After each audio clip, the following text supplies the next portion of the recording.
ಗ್ರಹಣ ಗ್ರಹಚಾರ ವಿಶೇಷ ಕಾರ್ಯಕ್ರಮಕ್ಕೆ ಸ್ವಾಗತ. ನಾನು ಅವಿನಾಶ್ ಶಿವನ್. ನಾನು ಆನಂದ್ ಬುರ್ಲಿ. ಖಗೋಳದಲ್ಲಿ ಇವತ್ತು ಚಮತ್ಕಾರ ನಡೆಯುತ್ತೆ. ಆದ್ರೆ ಆ ಚಮತ್ಕಾರ ಕೆಲವೊಂದಷ್ಟು ದೇಶಗಳಿಗೆ ಕಾಣಿಸಿದ್ರೆ ಕೆಲವೊಂದಷ್ಟು ದೇಶಗಳಿಗೆ ಕಾಣಿಸೋದಿಲ್ಲ. ಇವತ್ತು ನಡೆಯುವಂತಹ ಚಂದ್ರಗ್ರಹಣ ಎಷ್ಟರ ಮಟ್ಟಿಗೆ ಇಂಪಾರ್ಟೆಂಟ್ ಆಗುತ್ತೆ, ಈ ಚಂದ್ರಗ್ರಹಣದ ನಂತರದಲ್ಲಿ ನಡೆಯುವಂತಹ ಆಚಾರ ವಿಚಾರಗಳು ಯಾವುದು, ದೇವಸ್ಥಾನಗಳಿಗೆ ಹೋಗಿ ಪೂಜೆ ಪುನಸ್ಕಾರವನ್ನ ನೆರವೇರಿಸಬೇಕಾ, ಭಾರತದಲ್ಲಿ ಚಂದ್ರಗ್ರಹಣ ಕಾಣಿಸದೇ ಹೋದ್ರೂ ಅದರ ಫಲಾಫಲ ಇರುತ್ತಾ ಇರೋದಿಲ್ವಾ ಅನ್ನುವ ವಿಚಾರಕ್ಕೆ ಸಂಬಂಧಪಟ್ಟ ಹಾಗೆ ಸಾಕಷ್ಟು ಜನ ಜ್ಯೋತಿಷಿಗಳು ಹಾಗೇನೆ ವೈಜ್ಞಾನಿಕ ಜ್ಯೋತಿಷಿಗಳು ನಮ್ಮ ಜೊತೆಗೆ ಮಾತನಾಡ್ತಾರೆ. ಇವತ್ತಿನ ಚಂದ್ರಗ್ರಹಣದ ಗ್ರಹಚಾರ ಯಾವ ರೀತಿಯಾಗಿರುತ್ತೆ ಅನ್ನೋದನ್ನ ಕಂಪ್ಲೀಟ್ ಆಗಿ ಎಕ್ಸ್ಪ್ಲೇನ್ ಮಾಡ್ತಾ ಹೋಗ್ತಾರೆ. ಅದಕ್ಕಿಂತ ಮುಂಚಿತವಾಗಿ ಈ ಹೊತ್ತಿನ ಹೆಡ್ಲೈನ್ಸ್ ಏನಿದೆ ಅಂತ ನೋಡೋಣ ಬನ್ನಿ. ಪ್ರತಿ ಕ್ಷಣದ ಸುದ್ದಿಗಾಗಿ ಟಿವಿ9 ಕನ್ನಡ ಚಾನೆಲ್ಗೆ ಸಬ್ಸ್ಕ್ರೈಬ್ ಆಗಿ ಬೆಲ್ ಐಕಾನ್ ಒತ್ತಿ. ನಭೋ ಮಂಡಲದಲ್ಲಿಂದು ಮತ್ತೊಂದು ಚಂದ್ರಗ್ರಹಣ. ಅರೆನೆರಳು ಚಂದ್ರಗ್ರಹಣದಿಂದ ಭೂಮಂಡಲದ ಪ್ರಭಾವ ಬೀರಲಿದ್ಯಾ? ಚಂದ್ರಗ್ರಹಣದಿಂದ ಯಾರಿಗೆ ಶುಭ, ಯಾರಿಗೆ ಅಶುಭ?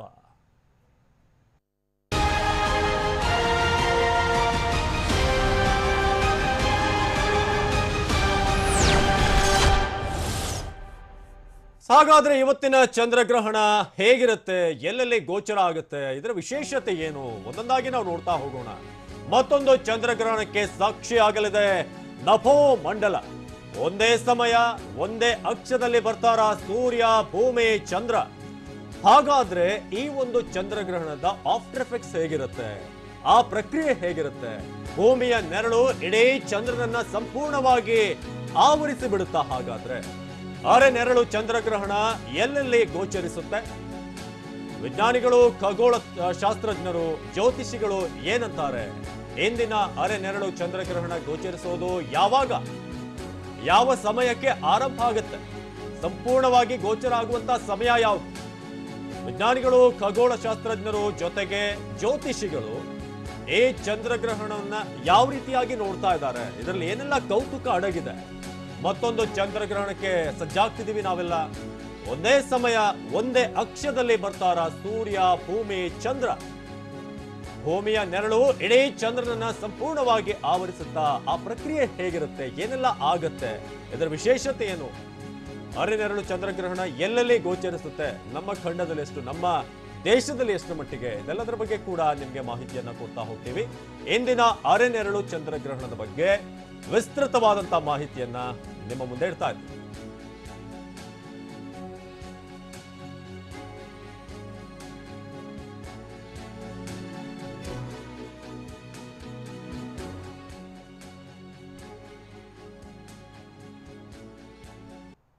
ಹಾಗಿದ್ರೆ ವರ್ಷದ ಆರಂಭದಲ್ಲಿ ಇಡೀ ನಭೋಮಂಡಲ ತೋಳ ಚಂದ್ರಗ್ರಹಣಕ್ಕೆ ಸಾಕ್ಷಿಯಾಗಿತ್ತು. ಈ ಬಾರಿ ನಡೆಯುವಂತಹ ಎರಡನೆಯ ಚಂದ್ರಗ್ರಹಣ ಇದು. ಹಾಗಿದ್ರೆ ಇವತ್ತು ನಡೆಯುವಂತಹ ಅರೆ ನೆರಳಿನ ಚಂದ್ರಗ್ರಹಣ ಅಂದ್ರೆ ಏನು, ಎಷ್ಟೊತ್ತಿಗೆ ಈ ಚಂದ್ರಗ್ರಹಣ ಸಂಭವಿಸುತ್ತೆ, ಈ ಚಂದ್ರಗ್ರಹಣದ ಫಲಾಫಲಗಳೇನು, ಹಾಗಿದ್ರೆ ಅರೆ ನೆರಳಿನ ಚಂದ್ರಗ್ರಹಣ ಅಂದ್ರೆ ಏನು ಅನ್ನೋದರ ಕಂಪ್ಲೀಟ್ ಡೀಟೇಲ್ಸ್ ಹೊಂದಿದೆ, ನೋಡ ಬನ್ನಿ.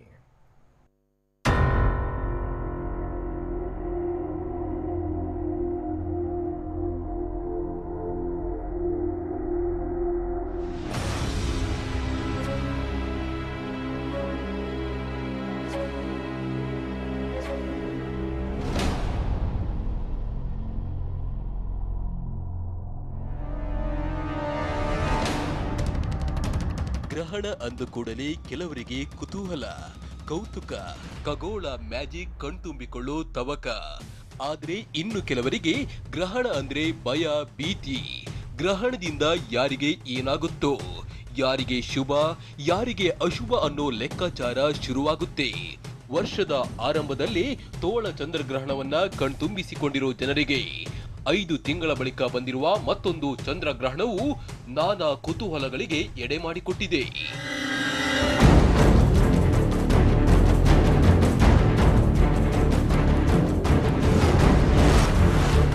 ತೋಳ ಚಂದ್ರಗ್ರಹಣ ಬಳಿಕ ಅರೆನೆರಳು ಚಂದ್ರಗ್ರಹಣ.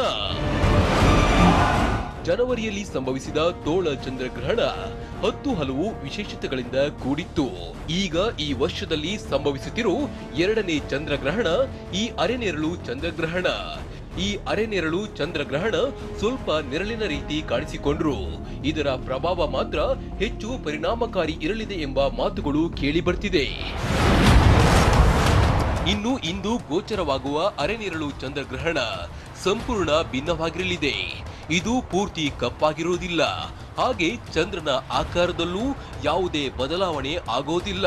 ಜೊತೆಗೆ ಚಂದ್ರ ಅರ್ಧಕಾರದಲ್ಲಿ ಕಾಣದೆ ಪೂರ್ಣ ಗಾತ್ರದಲ್ಲಿ ಚಲಿಸಲಿದ್ದಾನೆ. ಚಂದ್ರನ ತುದಿಯ ಭಾಗ ಮಾತ್ರ ಗೋಚರಿಸಲಿದೆ. ಅಂದ್ರೆ ಚಂದ್ರ ಭೂಮಿಯ ದಟ್ಟವಾದ ನೆರಳನ್ನ ಪ್ರವೇಶ ಮಾಡೋದ್ರಿಂದ ನೆರಳಾಗಿ ಅಂದ್ರೆ ಶ್ಯಾಡೋ ಮಾದರಿಯಲ್ಲಿ ಕಾಣಿಸಿಕೊಳ್ತಾನೆ. ಅದಕ್ಕೆ ಈ ಚಂದ್ರಗ್ರಹಣವನ್ನ ಅರೆನೆರಳು ಚಂದ್ರಗ್ರಹಣ ಅಂತ ಕರೀತಾರೆ. ಇನ್ನು ಇಂದು ನಡೆಯೋ ಅರೆನೆರಳು ಚಂದ್ರಗ್ರಹಣದ ಬಗ್ಗೆ ಸಾಕಷ್ಟು ಕುತೂಹಲವಿದೆ.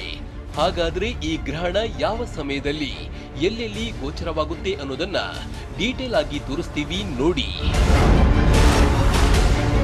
ಇನ್ನು ಇಂದು ರಾತ್ರಿ 11:15ಕ್ಕೆ ಅರೆನೆರಳು ಚಂದ್ರಗ್ರಹಣ ಆರಂಭವಾಗಲಿದ್ದು ಮಧ್ಯರಾತ್ರಿ 2:34ಕ್ಕೆ ಚಂದ್ರಗ್ರಹಣ ಅಂತ್ಯಗೊಳ್ಳಲಿದೆ. ಹೀಗೆ ಒಟ್ಟು 3 ಗಂಟೆ 19 ನಿಮಿಷಗಳ ಕಾಲ ಈ ಅರೆ ಚಂದ್ರಗ್ರಹಣ ಗೋಚರವಾಗಲಿದೆ. ಇನ್ನು ಅರೆನೆರಳು ಚಂದ್ರಗ್ರಹಣ ಎಲ್ಲೆಲ್ಲಿ ಗೋಚರವಾಗುತ್ತೆ ಅನ್ನೋದನ್ನ ನೋಡೋದಾದ್ರೆ,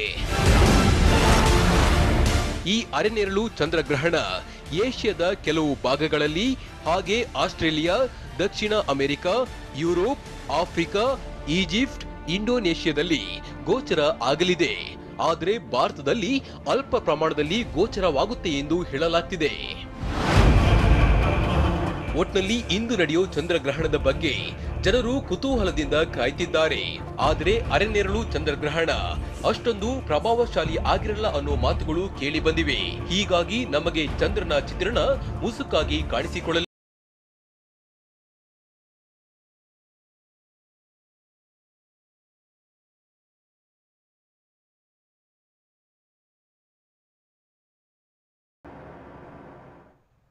ಹಾಗಾದ್ರೆ ಅರೆನೆರಳು ಚಂದ್ರಗ್ರಹಣದಿಂದ ಭೂಮಂಡಲದ ಮೇಲೆ ಏನೆಲ್ಲ ಪ್ರಭಾವಗಳಾಗುತ್ತೆ, ಅದರಿಂದ ಏನೇನಾಗುವಂಥದ್ದಿದೆ, ಇದರ ಬಗ್ಗೆ ಸಾಕಷ್ಟು ಕುತೂಹಲ ಸಹಜವಾಗೇ ಇದೆ.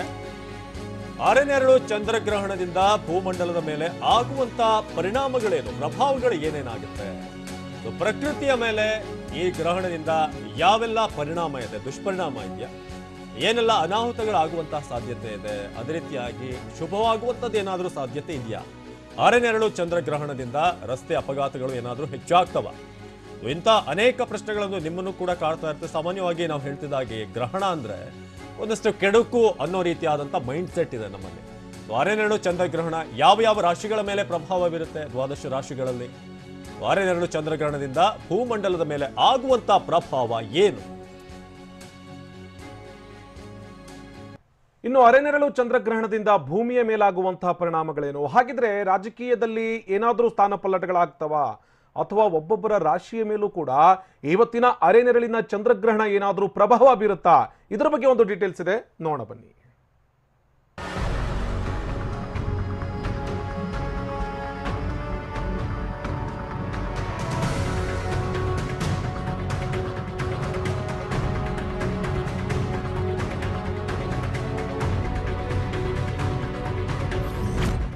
ಗ್ರಹಣವೇನೋ ಆಗ್ತಿದೆ. ಇದು ಭಾರತದಲ್ಲಿ ಅಷ್ಟಾಗಿ ಗೋಚರವಾಗಲ್ಲ, ಅದು ಕೂಡ ಪರಿಣಾಮವಂತೂ ಇದ್ದೇ ಇರುತ್ತೆ. ಹೀಗಾಗಿ ಅರೆನೆರಳು ಚಂದ್ರಗ್ರಹಣದಿಂದ ಯಾವ್ಯಾವ ಕ್ಷೇತ್ರದ ಮೇಲೆ ಎಷ್ಟು ಪ್ರಭಾವ ಬೀರುತ್ತೆ, ಪ್ರಕೃತಿ ಮೇಲೆ ಆಗೋ ಪರಿಣಾಮವೇನು, ರಾಜಕೀಯ ಕ್ಷೇತ್ರದ ಮೇಲೆ ಹೇಗೆ ಎಫೆಕ್ಟ್ ಆಗುತ್ತೆ, ಚಂದ್ರಗ್ರಹಣದಿಂದ ಯಾವ್ಯಾವ ರಾಶಿಗಳಿಗೆ ಯಾವ ರೀತಿ ಹೊಡೆತ ಕೊಡುತ್ತೆ ಅನ್ನೋದರ ಪಿನ್ ಟು ಪಿನ್ ಮಾಹಿತಿ ನಾವು ತೋರಿಸ್ತೀವಿ ನೋಡಿ.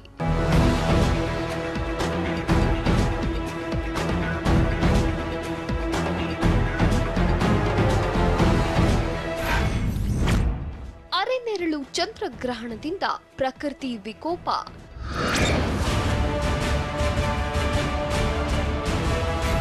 ಅಂದಹಾಗೆ ಈ ಅರೆನೆರಳು ಚಂದ್ರಗ್ರಹಣದಿಂದ ಪ್ರಕೃತಿ ವಿಕೋಪಗಳು ಮತ್ತು ಭೂಕಂಪಗಳು ಹೆಚ್ಚಾಗುವ ಸಾಧ್ಯತೆ ಇದೆ. ಈಗಾಗಲೇ ಒಂದರ ಹಿಂದೆ ಒಂದು ಚಂಡಮಾರುತ ದೇಶವನ್ನ ಅಲ್ಲೂಲ ಕಲ್ಲೂಲ ಮಾಡ್ತಿವೆ.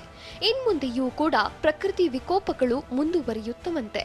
ಹೀಗಾಗಿ ಸಮುದ್ರದ ದಡದಲ್ಲಿರೋರು ಎಚ್ಚರದಿಂದಿರಬೇಕು. ಅಷ್ಟೇ ಅಲ್ಲದೆ ಮೀನುಗಾರರು ಸ್ವಲ್ಪ ದಿನ ಸಮುದ್ರಕ್ಕೆ ಹೋಗೋದನ್ನ ನಿಲ್ಲಿಸಿದ್ರೆ ಒಳ್ಳೆಯದು ಅಂತಾರೆ ವೈಜ್ಞಾನಿಕ ಜ್ಯೋತಿಷಿಗಳಾದ ಶ್ರೀ ಸಚ್ಚಿದಾನಂದ ಬಾಬು ಗುರೂಜಿಯವರು. ಎಲ್ಲ ಚಂದ್ರಗ್ರಹಣ ಈ ಥರ ಆಗುತ್ತೆ ಅಂತ ಹೇಳೋಕ್ಕಾಗಲ್ಲ. ಬಟ್ ಈ ಬಾರಿ ಆಗ್ತಾ ಇರೋದು ಅದು ಥರ ವಿಶೇಷವಾಗಿರೋಂಥ ಎಫೆಕ್ಟ್ ಇರುತ್ತೆ. ಸೊ ಚಂಡಮಾರುತ ಅಂತ ನಾನು ಪದ ಉಪಯೋಗಿಸಿಲ್ಲ, ಆದರೆ ಪ್ರಕೃತಿ ವಿಕೋಪಗಳಂತೂ ಈ ಮಳೆ ಅಬ್ಬರಗಳಾಗ್ಬೋದು, ಸ್ವಲ್ಪ ಸಮುದ್ರಕ್ಕೆ ಸಂಬಂಧಪಟ್ಟಂತೆ ಏನಾದರೂ ಎಡವಟ್ಟುಗಳಾಗ್ಬೋದು. ಈ ರೀತಿಯಲ್ಲಿ ಖಂಡಿತವಾಗಿ 3 ತಿಂಗಳಿನಿಂದ 4 ತಿಂಗಳೊಳಗೆ ಅದು ಎಫೆಕ್ಟ್ ಖಂಡಿತವಾಗಿ ಆಗುತ್ತೆ. ಚಂದ್ರಗ್ರಹಣದಿಂದ ಅಪಘಾತ, ಗಲಾಟೆಗಳು ಹೆಚ್ಚಳ.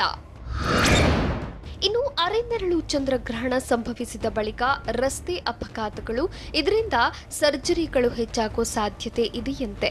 ಅಷ್ಟೇ ಅಲ್ಲದೆ ಗಲಾಟೆಗಳು ಕೂಡ ನಡೆಯಬಹುದು ಅಂದ್ರು.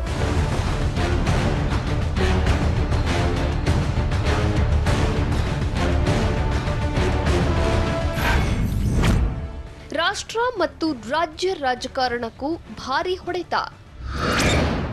ಇತ್ತ ಈ ಬಾರಿ ಸಂಭವಿಸೋ ಚಂದ್ರಗ್ರಹಣ ರಾಜಕೀಯದ ಮೇಲೂ ಪ್ರಭಾವ ಬೀರಲಿದೆಯಂತೆ. ಇದರಿಂದ ರಾಜ್ಯ ರಾಜಕೀಯದ ಜೊತೆಗೆ ರಾಷ್ಟ್ರ ರಾಜಕೀಯಕ್ಕೂ ಭಾರಿ ಹೊಡೆತ ಬೀಳಲಿದೆ ಅಂದ್ರು. ಕೇಂದ್ರ ರಾಜಕಾರಣದಲ್ಲಿ ಮತ್ತು ರಾಜ್ಯ ರಾಜಕಾರಣದಲ್ಲಿ ನಾನು ಆವಾಗಲೇ ಹೇಳಿದೆ 5 ತಿಂಗಳೊಳಗೆ ಸ್ವಲ್ಪ ವಿಚಿತ್ರ ಘಟನೆಗಳು ನಡೆಯುವಂಥ ಸಾಧ್ಯತೆ ಇದೆ. ಇದಕ್ಕೆ ಸಂಬಂಧಪಟ್ಟಂತೆ ಕೆಲವು ಪದಗಳನ್ನ ನಾನು ಬಳಸೋ ಹಾಗಿಲ್ಲ, ಯಾಕೆಂದರೆ ಅದು ಅಷ್ಟು ಸರಿಯಾಗಿರೋ ಸಮಂಜಸ ಅಲ್ಲ ಅಂತ ನನ್ನ ಅಭಿಪ್ರಾಯ. ಆದರೆ ಕೇಂದ್ರ ಹಾಗೂ ರಾಜ್ಯ, ನಮ್ಮ ರಾಜ್ಯಕ್ಕೆ ಸಂಬಂಧಪಟ್ಟಂತೆ ಅದು ಅಷ್ಟು ಒಳ್ಳೆಯ ಸೂಚಕ ಅಲ್ಲ ಅಂತ ಹೇಳಕ್ಕೆ ಇಷ್ಟಪಡ್ತೀನಿ. ಮಾರ್ಚ್ 2021ಕ್ಕೆ ಸಿಗುತ್ತಾ ಕೊರೋನಾದಿಂದ ಮುಕ್ತಿ? ಕೊರೋನಾ ಮಹಾಮಾರಿ ದೇಶವನ್ನ ಹಿಂಡಿ ಹಿಪ್ಪೆ ಮಾಡ್ತಿದೆ. ಯಾವಾಗಪ್ಪ ಕೊರೋನಾದಿಂದ ಮುಕ್ತಿ ಸಿಗುತ್ತೆ ಅಂತ ಜನರು ಕಾತರದಿಂದ ಕಾಯ್ತಿದ್ದಾರೆ. ಹೀಗಾಗಿ ಚಂದ್ರಗ್ರಹಣ ಮುಗಿದ ಬಳಿಕ ಕೊರೋನಾ ನಾರ್ಮಲ್ ಆಗಲು 2-3 ತಿಂಗಳು ಬೇಕಾಗುತ್ತಂತೆ. ಕೊರೋನಾ ಸಂಪೂರ್ಣ ಮುಕ್ತಿ ಸಿಗಲು ಮಾರ್ಚ್ 2021 ಆಗುತ್ತಂತೆ.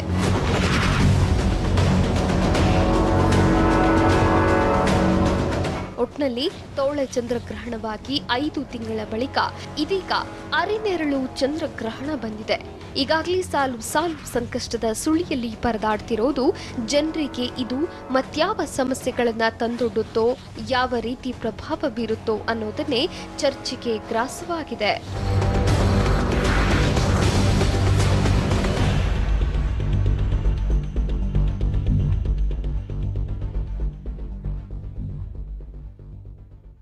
ಅರೆನೆರಳಿನ ಚಂದ್ರಗ್ರಹಣ ಅಂದ್ರೆ ಏನು, ಎಲ್ಲ ಡೀಟೇಲ್ಸ್ ಅನ್ನ ನೋಡ್ತಾ ಹೋಗ್ತಾ ಇದ್ವಿ. ಆದ್ರೆ ಒಂದಂತೂ ನಿಜ, ಕೆಲವೊಂದಷ್ಟು ಜನರಿಗೆ ಭಯ ಇರುತ್ತೆ, ಕೆಲವೊಂದಷ್ಟು ಜನರಿಗೆ ಆತಂಕ ಇರುತ್ತೆ, ಕೆಲವೊಂದಷ್ಟು ಜನರಿಗೆ ಏನಾಗ್ಬಿಡುತ್ತೋ ಅನ್ನುವಂತ ಭಯ ಕೂಡ ಕಾಡ್ತಾ ಇರುತ್ತೆ. ಯಾಕೆ ಅಂತ ಹೇಳಿದ್ರೆ ಚಂದ್ರಗ್ರಹಣ ಸಂಭವಿಸಿದಂತ ಸಂದರ್ಭದಲ್ಲಿ ಅಥವಾ ಸೂರ್ಯಗ್ರಹಣ ಸಂಭವಿಸಿದಂತ ಸಂದರ್ಭದಲ್ಲಿ ಒಂದು ರೀತಿಯಾದಂತ ಆಚಾರ ವಿಚಾರಗಳಿರ್ತವೆ. ದೇವಸ್ಥಾನಗಳಿಗೆ ಹೋಗ್ತಾರೆ ಜನ, ತದನಂತರದಲ್ಲಿ ಸ್ನಾನಾದಿಗಳನ್ನ ಮಾಡ್ತಾರೆ. ಗ್ರಹಣ ಸಂಭವಿಸೋಕ್ಕೂ ಮುಂಚಿತವಾಗಿ ಒಂದಷ್ಟು ಪೂಜಾ ಕೈಂಕರ್ಯಗಳನ್ನು ಕೂಡ ನೆರವೇರಿಸ್ತಾರೆ. ಆದ್ರೆ ಈ ಬಾರಿಯ ಅರೆನೆರಳಿನ ಚಂದ್ರಗ್ರಹಣ ಸಂಭವಿಸ್ತಾ ಇರುವಂತ ಈ ಸಂದರ್ಭದಲ್ಲಿ ಈ ಗ್ರಹಣದ ಗ್ರಹಚಾರ ಯಾವ ರೀತಿಯಾಗಿರುತ್ತೆ? ಕೆಲವೊಂದಷ್ಟು ಜನ ಹೇಳ್ತಾ ಇದ್ದಾರೆ, ಗ್ರಹಣ ಸಂಭವಿಸಿದ್ರೂ ಕೂಡ ಅದು ಭಾರತದಲ್ಲಿ ಕಣ್ಣಿಗೆ ಕಾಣಿಸೋದಿಲ್ಲ ಅಥವಾ ಭಾರತದಲ್ಲಿ ಅದು ಗೋಚರಿಸೋದಿಲ್ಲ, ಹೀಗಾಗಿ ಪೂಜಾ ಕೈಂಕರ್ಯಗಳು ಇರೋದಿಲ್ಲ, ಅಥವಾ ಗ್ರಹಣ ಸಂಭವಿಸಿದಂತ ಸಂದರ್ಭದಲ್ಲಿ ನಾವು ಮಾಡುವಂತ ಒಂದಷ್ಟು ಈ ಪೂಜೆ ಪುನಸ್ಕಾರಗಳಿದೆಯಲ್ಲ ಅದನ್ನ ಈ ಬಾರಿ ಮಾಡುವಂತ ಅವಶ್ಯಕತೆ ಇಲ್ಲ ಅಂತ ಹೇಳಿ ಕೆಲವೊಂದಷ್ಟು ಜ್ಯೋತಿಷಿಗಳು ಹೇಳ್ತಾ ಇದ್ದಾರೆ. ಇನ್ನೂ ಕೆಲವೊಂದಷ್ಟು ಜನ ಹೇಳ್ತಾ ಇದ್ದಾರೆ, ಗ್ರಹಣ ಎಲ್ಲಿ ಬೇಕಿದ್ರೂ ಸಂಭವಿಸಲಿ, ಇಡೀ ಬ್ರಹ್ಮಾಂಡಕ್ಕೆ, ಇಡೀ ಭೂಮಂಡಲಕ್ಕೆ, ಇಡೀ ವಿಶ್ವಕ್ಕೆ ಇರೋದು ಏಕೈಕ ಚಂದ್ರ, ಅದು ಗ್ರಹಣ ಎಲ್ಲಿ ಗೋಚರಿಸಿದ್ರೂ ಪರವಾಗಿಲ್ಲ, ಆ ಗ್ರಹಣದ ಫಲಾಫಲಗಳು ನೇರವಾಗಿ ಜನರ ಮೇಲೆ ಬೀಳ್ತವೆ, ನೇರವಾಗಿ ರಾಜಕಾರಣದ ಮೇಲೆ ಬೀರುತ್ತೆ.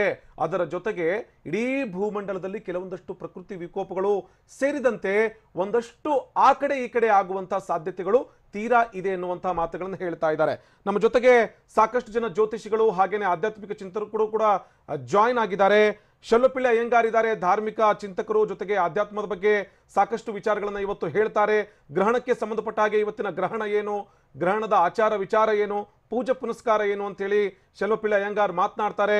ಇನ್ನು ಗವಿಗಂಗಾಧರೇಶ್ವರ ದೇವಸ್ಥಾನದ ಪ್ರಧಾನ ಅರ್ಚಕರು ಹಾಗೇನೆ ಆಧ್ಯಾತ್ಮಿಕ ಚಿಂತಕರಾಗಿರುವಂತಹ ಸೋಮಸುಂದರ ದೀಕ್ಷಿತರು ಕೂಡ ನಮ್ಮ ಜೊತೆಗೆ ಇವತ್ತು ಜಾಯಿನ್ ಆಗ್ತಾರೆ. ಗ್ರಹಣ ಇದೆಯೋ ಇಲ್ವೋ ಅನ್ನುವಂತಹ ವಿಚಾರವನ್ನ ಅವರು ಸ್ಪಷ್ಟವಾಗಿ ಹೇಳ್ತಾ ಹೋಗ್ತಾರೆ. ಅದರ ಜೊತೆಗೆ ಜ್ಯೋತಿಷಿ ಆಗಿರುವಂತಹ ಗೋಪಾಲಕೃಷ್ಣ ಶರ್ಮಾ ಅವರು ಕೂಡ ನಮ್ಮ ಜೊತೆಗೆ ಜಾಯಿನ್ ಆಗಿದ್ದಾರೆ. ಈ ರಾಶಿಗಳ ಮೇಲೆ ಬಹುತೇಕ ಜನರ ಒಂದು ನಂಬಿಕೆ ಇರುತ್ತೆ, ಗ್ರಹಣ ಸಂಭವಿಸಿದಂತ ಸಂದರ್ಭದಲ್ಲಿ ರಾಶಿಗಳ ಮೇಲೆ ಪ್ರಭಾವ ಇರುತ್ತೆ. ಗ್ರಹಣದ ಪ್ರಭಾವ ರಾಶಿಗಳ ಮೇಲೆ ಯಾವ ರೀತಿಯಾಗಿರುತ್ತೆ ಅನ್ನೋದನ್ನ ಕಂಪ್ಲೀಟ್ ಆಗಿ ಹೇಳ್ತಾ ಹೋಗ್ತಾರೆ. ಮೊದಲಿಗೆ ನಾನು ಸೋಮಸುಂದರ ದೀಕ್ಷಿತ್ ಅವರನ್ನ ಮಾತನಾಡಿಸ್ತೀನಿ.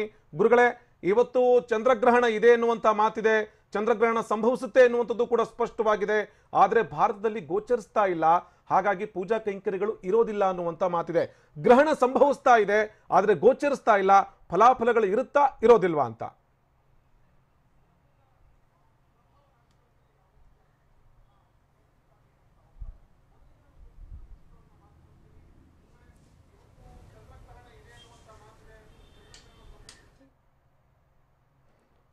ಗುರುಗಳೇ, ಸೋಮಸುಂದರ ದೀಕ್ಷಿತರನ್ನ ಮತ್ತೆ ಮಾತಾಡಿಸ್ತೀನಿ. ಇನ್ನು ಜ್ಯೋತಿಷಿ ಆಗಿರುವಂತಹ ಗೋಪಾಲಕೃಷ್ಣ ಶರ್ಮಾ ಅವರಿದ್ದಾರೆ. ಗೋಪಾಲಕೃಷ್ಣ ಶರ್ಮಾ ಅವರೇ, ಇವತ್ತು ಅರೆನೆರಳಿನ ಚಂದ್ರಗ್ರಹಣ ಸಂಭವಿಸ್ತಾ ಇದೆ ಆದ್ರೆ ಗೋಚರಿಸ್ತಾ ಇಲ್ಲ. ರಾಶಿಗಳ ಮೇಲಿನ ಫಲಾಫಲ ಜೊತೆಗೆ ಜನ ಏನ್ ಮಾಡಬೇಕು ಅಂತ ಈ ಗ್ರಹಣದ ಸಂದರ್ಭದಲ್ಲಿ ಅಥವಾ ಗ್ರಹಣ ಬಿಟ್ಟ ನಂತರದಲ್ಲಿ ಅಂತ. ನಮಸ್ಕಾರ ವೀಕ್ಷಕರಿಗೆಲ್ಲ ನಮಸ್ಕಾರಗಳು. ಇವತ್ತಿನ ದಿವಸ ಚಂದ್ರಗ್ರಹಣ ತುಂಬ ವಿಶೇಷವಾಗಿರತಕ್ಕಂಥದ್ದು. ನಮ್ಮ ವಿಶ್ವಕ್ಕೆ ಚಂದ್ರ ಒಬ್ಬನೇ, ಸೂರ್ಯನೂ ಒಬ್ಬನೇ. ವಿಶ್ವದಲ್ಲಿ ಎಲ್ಲೇ ಗ್ರಹಣಗಳಾದರೂ ಸಹಿತವಾಗಿ ಆ ಗ್ರಹಣದ ಪ್ರಭಾವ ಇರ್ತದೆಯೇ ಹೇಳುವಂತಹದ್ದು ಎಲ್ಲರ ವಾದ. ಕೆಲವರಿಗೆ ಗ್ರಹಣದ ದೋಷಗಳಿರ್ತದೆ ಅಂತ, ಕೆಲವರು ಇಲ್ಲವೇ ಇಲ್ಲ ಅಂತ. ನಮಗೇನು ಹಾಗಿದ್ರೆ ವಿಶೇಷವಾಗಿ ನಾವು ಧಾರ್ಮಿಕವಾಗಿ ನಾವು ಚಿಂತನೆಯನ್ನು ಮಾಡೋದಿದ್ರೆ ಪಂಚಾಂಗವನ್ನೇ ಆಧರಿಸಿರುವವರು. ಈ ಪಂಚಾಂಗದಲ್ಲಿ ಗ್ರಹಣಗಳನ್ನು ಬರದಿಲ್ಲ ಅಂತ ಆದಾಗ ನಮಗೆ ಆಚರಣೆ ಇಲ್ಲ ಅಂತಾನೆ ಅರ್ಥ. ಅರ್ಥಾತ್ ಗ್ರಹಣ ಆಗಿದ್ರೂ ಸಹಿತವಾಗಿ ನಾವು ಆಚರಣೆಯನ್ನು ಮಾಡುವಂತಿಲ್ಲ. ಆದರೆ ಗ್ರಹಣ ಕಾಲದಲ್ಲಿ ನಾವು ಅನುಷ್ಠಾನಾದಿಗಳನ್ನು ಮಾಡಿಕೊಳ್ಳಿಕ್ಕೆ ಏನೂ ತೊಂದರೆ ಇಲ್ಲ. ಜಪಾನುಷ್ಠಾನಗಳು ಅಥವಾ ಸ್ತೋತ್ರಾದಿಗಳ ಪಠನ, ಮನಸ್ಸಿನ ನೆಮ್ಮದಿಗಾಗಿ ಪೂಜೆ ಇತ್ಯಾದಿಗಳನ್ನು ಮಾಡಿಕೊಳ್ಳಿಕ್ಕೆ ಏನೂ ತೊಂದರೆ ಇಲ್ಲ. ಆದರೆ ಗ್ರಹಣಕ್ಕೆ ಸಂಬಂಧಿಸಿದಂತೆ ಅನ್ನ ಆಹಾರಾದಿಗಳನ್ನು ಬಿಟ್ಟು ನಾವು ಆಚರಣೆ ಮಾಡುವಂತಹ ಪದ್ಧತಿ ಏನಿಲ್ಲ. ಯಾಕೆಂದರೆ ನಾವು ಪಂಚಾಂಗವನ್ನು ಆಧರಿಸಿರುವವರು. ಅಕ್ಷಾಂಶ ಮತ್ತು ರೇಖಾಂಶಕ್ಕೆ ಅನುಗುಣವಾಗಿ ಪ್ರತಿ ದೇಶದಲ್ಲಿ, ಪ್ರತಿಯೊಂದು ರಾಜ್ಯದಲ್ಲಿ, ಪ್ರತಿಯೊಂದು ತಾಲೂಕಿನಲ್ಲಿ, ಪ್ರತಿಯೊಂದು ಕಡೆಯಲ್ಲೂ ಸಹಿತವಾಗಿ ಪಂಚಾಂಗಗಳು ಇದ್ದೇ ಇರ್ತದೆ. ಪಂಚಾಂಗಗಳು ಬೇರೆ ಬೇರೆ ಇದೆ. ಈಗ ಬಗ್ಗೋಣ ಪಂಚಾಂಗ ಇದೆ, ಜೊತೆಯಲ್ಲಿ ನಮಗೆ ಇರತಕ್ಕಂಥದ್ದು ವಿಶೇಷವಾಗಿ ಬೆಂಗಳೂರಿಗೆ ಬೇರೆ ಒಂದು ಪಂಚಾಂಗ, ಮೈಸೂರಿಗೆ ಪಂಚಾಂಗ ಬೇರೆ, ಹೀಗೆ ಬೇರೆ ಬೇರೆ ಪಂಚಾಂಗಗಳು. ಆದರೆ ನಮ್ಮ ದೇಶದಲ್ಲಿ ಅಥವಾ ನಮ್ಮ ರಾಜ್ಯದಲ್ಲಿ ಪಂಚಾಂಗದಲ್ಲಿ ಉಲ್ಲೇಖ ಇಲ್ಲದೆ ಇದ್ದದ್ದರಿಂದ ಅದನ್ನು ಆಚರಣೆ ಮಾಡುವಂತಿಲ್ಲ. ಆಚರಣೆ ಮಾಡಬೇಕು ಅಂತ ಎಲ್ಲೂ ಇಲ್ಲ. ನಮಗೆ ಆಚರಣೆ ಮಾಡುವುದಿದ್ರೆ ಪಂಚಾಂಗದಲ್ಲಿ ಉಲ್ಲೇಖವನ್ನು ಮಾಡಿರ್ತಾರೆ, ಈ ಗ್ರಹಣ ಹೀಗಿದೆ, ಇದನ್ನು ಆಚರಣೆ ಮಾಡಿ ಅಂತ. ಖಂಡಿತವಾಗಿ ಈ ಗ್ರಹಣದ ಪ್ರಭೆ ಹಾಗಿದ್ರಿದೆಯಾ? ಇದ್ದೇ ಇರುತ್ತೆ.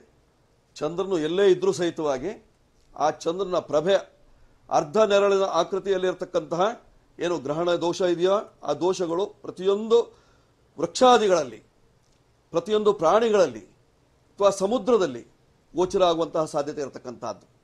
ಸಮುದ್ರ ಉಕ್ಕೇ ಇರ್ತದೆ, ಪಕ್ಷಿಗಳು ರೋದನವನ್ನು ಮಾಡ್ತಾರೆ, ಸಾಕಷ್ಟು ವೃಕ್ಷಾದಿಗಳ ಅಲ್ಲಾಟ ಇತ್ಯಾದಿಗಳೆಲ್ಲ ಉಂಟಾಗುವಂತಹ ಸಾಧ್ಯತೆ ಇರತಕ್ಕಂಥದ್ದು. ಏನೇ ಇರಲಿ, ಈ ಗ್ರಹಣ ಮನುಷ್ಯನ ಮೇಲೆ ಪ್ರಭಾವ ಕಡಿಮೆ ಇರತಕ್ಕಂಥದ್ದು. ಈಗಾಗಲೇ ನಾವು ಸಾಕಷ್ಟು ರೋಗದಿಂದ ಬಳಲ್ತಾ ಇದ್ದೇವೆ. ಕೊರೋನಾ ಹೇಳುವಂತಹ ಒಂದು ಮಹಾಮಾರಿ. ಕೊರೋನಾ ಅಂದ್ರೆ ಏನಾಗಿದ್ರೆ ಕಂಠರೋಧನ ಅಂತ ಹೆಸರು. ಅದಕ್ಕೆ ಕಂಠದಲ್ಲಿ ರೋಧನವನ್ನು ಉಂಟು ಮಾಡತಕ್ಕಂಥದ್ದು, ಉಂಟಾಗತಕ್ಕಂಥದ್ದು. ಮಾತನಾಡ್ತೀನಿ. ಅದಕ್ಕಿಂತ ಇಂಪಾರ್ಟೆಂಟ್ ಆಗಿ ನೀವು ಗ್ರಹಣ ಇರುತ್ತೆ, ಗೋಚರ ಆಗೋದಿಲ್ಲ, ಆದ್ರೆ ಫಲಾಫಲಗಳು ಇರುತ್ತೆ ಅನ್ನುವಂತ ಮಾತನ್ನು ಹೇಳ್ತಾ ಇದ್ದಾರೆ. ಶಲಪಿಲ ಹೆಂಗರು ಕೂಡ ನಮ್ಮ ಜೊತೆಗೆ ಜಾಯ್ನ್ ಆಗಿದ್ದಾರೆ. ಸೋಮಸುಂದರ ದೀಕ್ಷಿತರನ್ನು ಕೂಡ ಮಾತನಾಡಿಸ್ತೀನಿ. ಈ ಫಲಾಫಲ ಇರುತ್ತೋ ಇರೋದಿಲ್ವೋ ಅನ್ನುವಂತ ಗೊಂದಲವೇ ಸಾಕಷ್ಟಿದೆ. ಆದ್ರೆ ಆಚಾರ ವಿಚಾರಗಳು, ಪೂಜೆ ಪುನಸ್ಕಾರಗಳು ಹೇಗೆ ನಡೆಸಬೇಕು ಗೋಚರ ಆಗ್ತಾ ಇಲ್ಲ. ಆದ್ರೆ ಅದರ ಪ್ರಭಾವ ಮಾತ್ರ ಇರುತ್ತೆ ಎನ್ನುವಂತ ಮಾತುಗಳನ್ನು ಹೇಳ್ತಾ ಹೋಗ್ತಾ ಇದ್ದಾರೆ. ಅವ್ರ ಜೊತೆಗೆ ಮಾತಾಡೋಣ. ಸಾಕಷ್ಟು ವಿಚಾರಗಳ ಬಗ್ಗೆ ಮಾತನಾಡ್ತಾ ಇದ್ವಿ, ಚಂದ್ರಗ್ರಹಣದ ಬಗ್ಗೆ. ಈಗ ನಮ್ಮ ಜೊತೆಗೆ ಗವಿಗಂಗಾಧರೇಶ್ವರ ದೇಗುಲದ ಪ್ರಧಾನ ಅರ್ಚಕರಾದಂತರ ಆಗಿರುವಂತಹ ಸೋಮಸುಂದರ ದೀಕ್ಷಿತರು ನಮ್ಮ ಜೊತೆ ನೇರ ಸಂಪರ್ಕದಲ್ಲಿ ಜಾಯ್ನ್ ಆಗಿದ್ದಾರೆ. ಗುರುಗಳೇ, ಇವತ್ತಿನ ಗ್ರಹಣವನ್ನ ಯಾವ ರೀತಿಯಾಗಿ ನೋಡ್ತೀರಿ? ಈಗಾಗಲೇ ನೀವೇ ಹೇಳಿದ ಹಾಗೆ ದೇವಸ್ಥಾನದಲ್ಲಿ ಏನೇನು ಪೂಜೆಗಳಾಗುತ್ತೋ ಅದಾಗುತ್ತೆ, ಆದರೆ ಭಕ್ತರಿಗೆ ಹೇಗೂ ಈಗ ಅವಕಾಶ ಇಲ್ಲ ಲಾಕ್ಡೌನ್ ಇರೋದ್ರಿಂದ. ನೀವು ಈ ಚಂದ್ರಗ್ರಹಣವನ್ನ ಯಾವ ರೀತಿಯಾಗಿ ನೋಡ್ತಾ ಇದ್ದೀರಿ? ಇದರಿಂದ ಆಗುವಂತಹ ಪರಿಣಾಮಗಳು ಏನೇನಿರುತ್ತೆ ಅಂತ?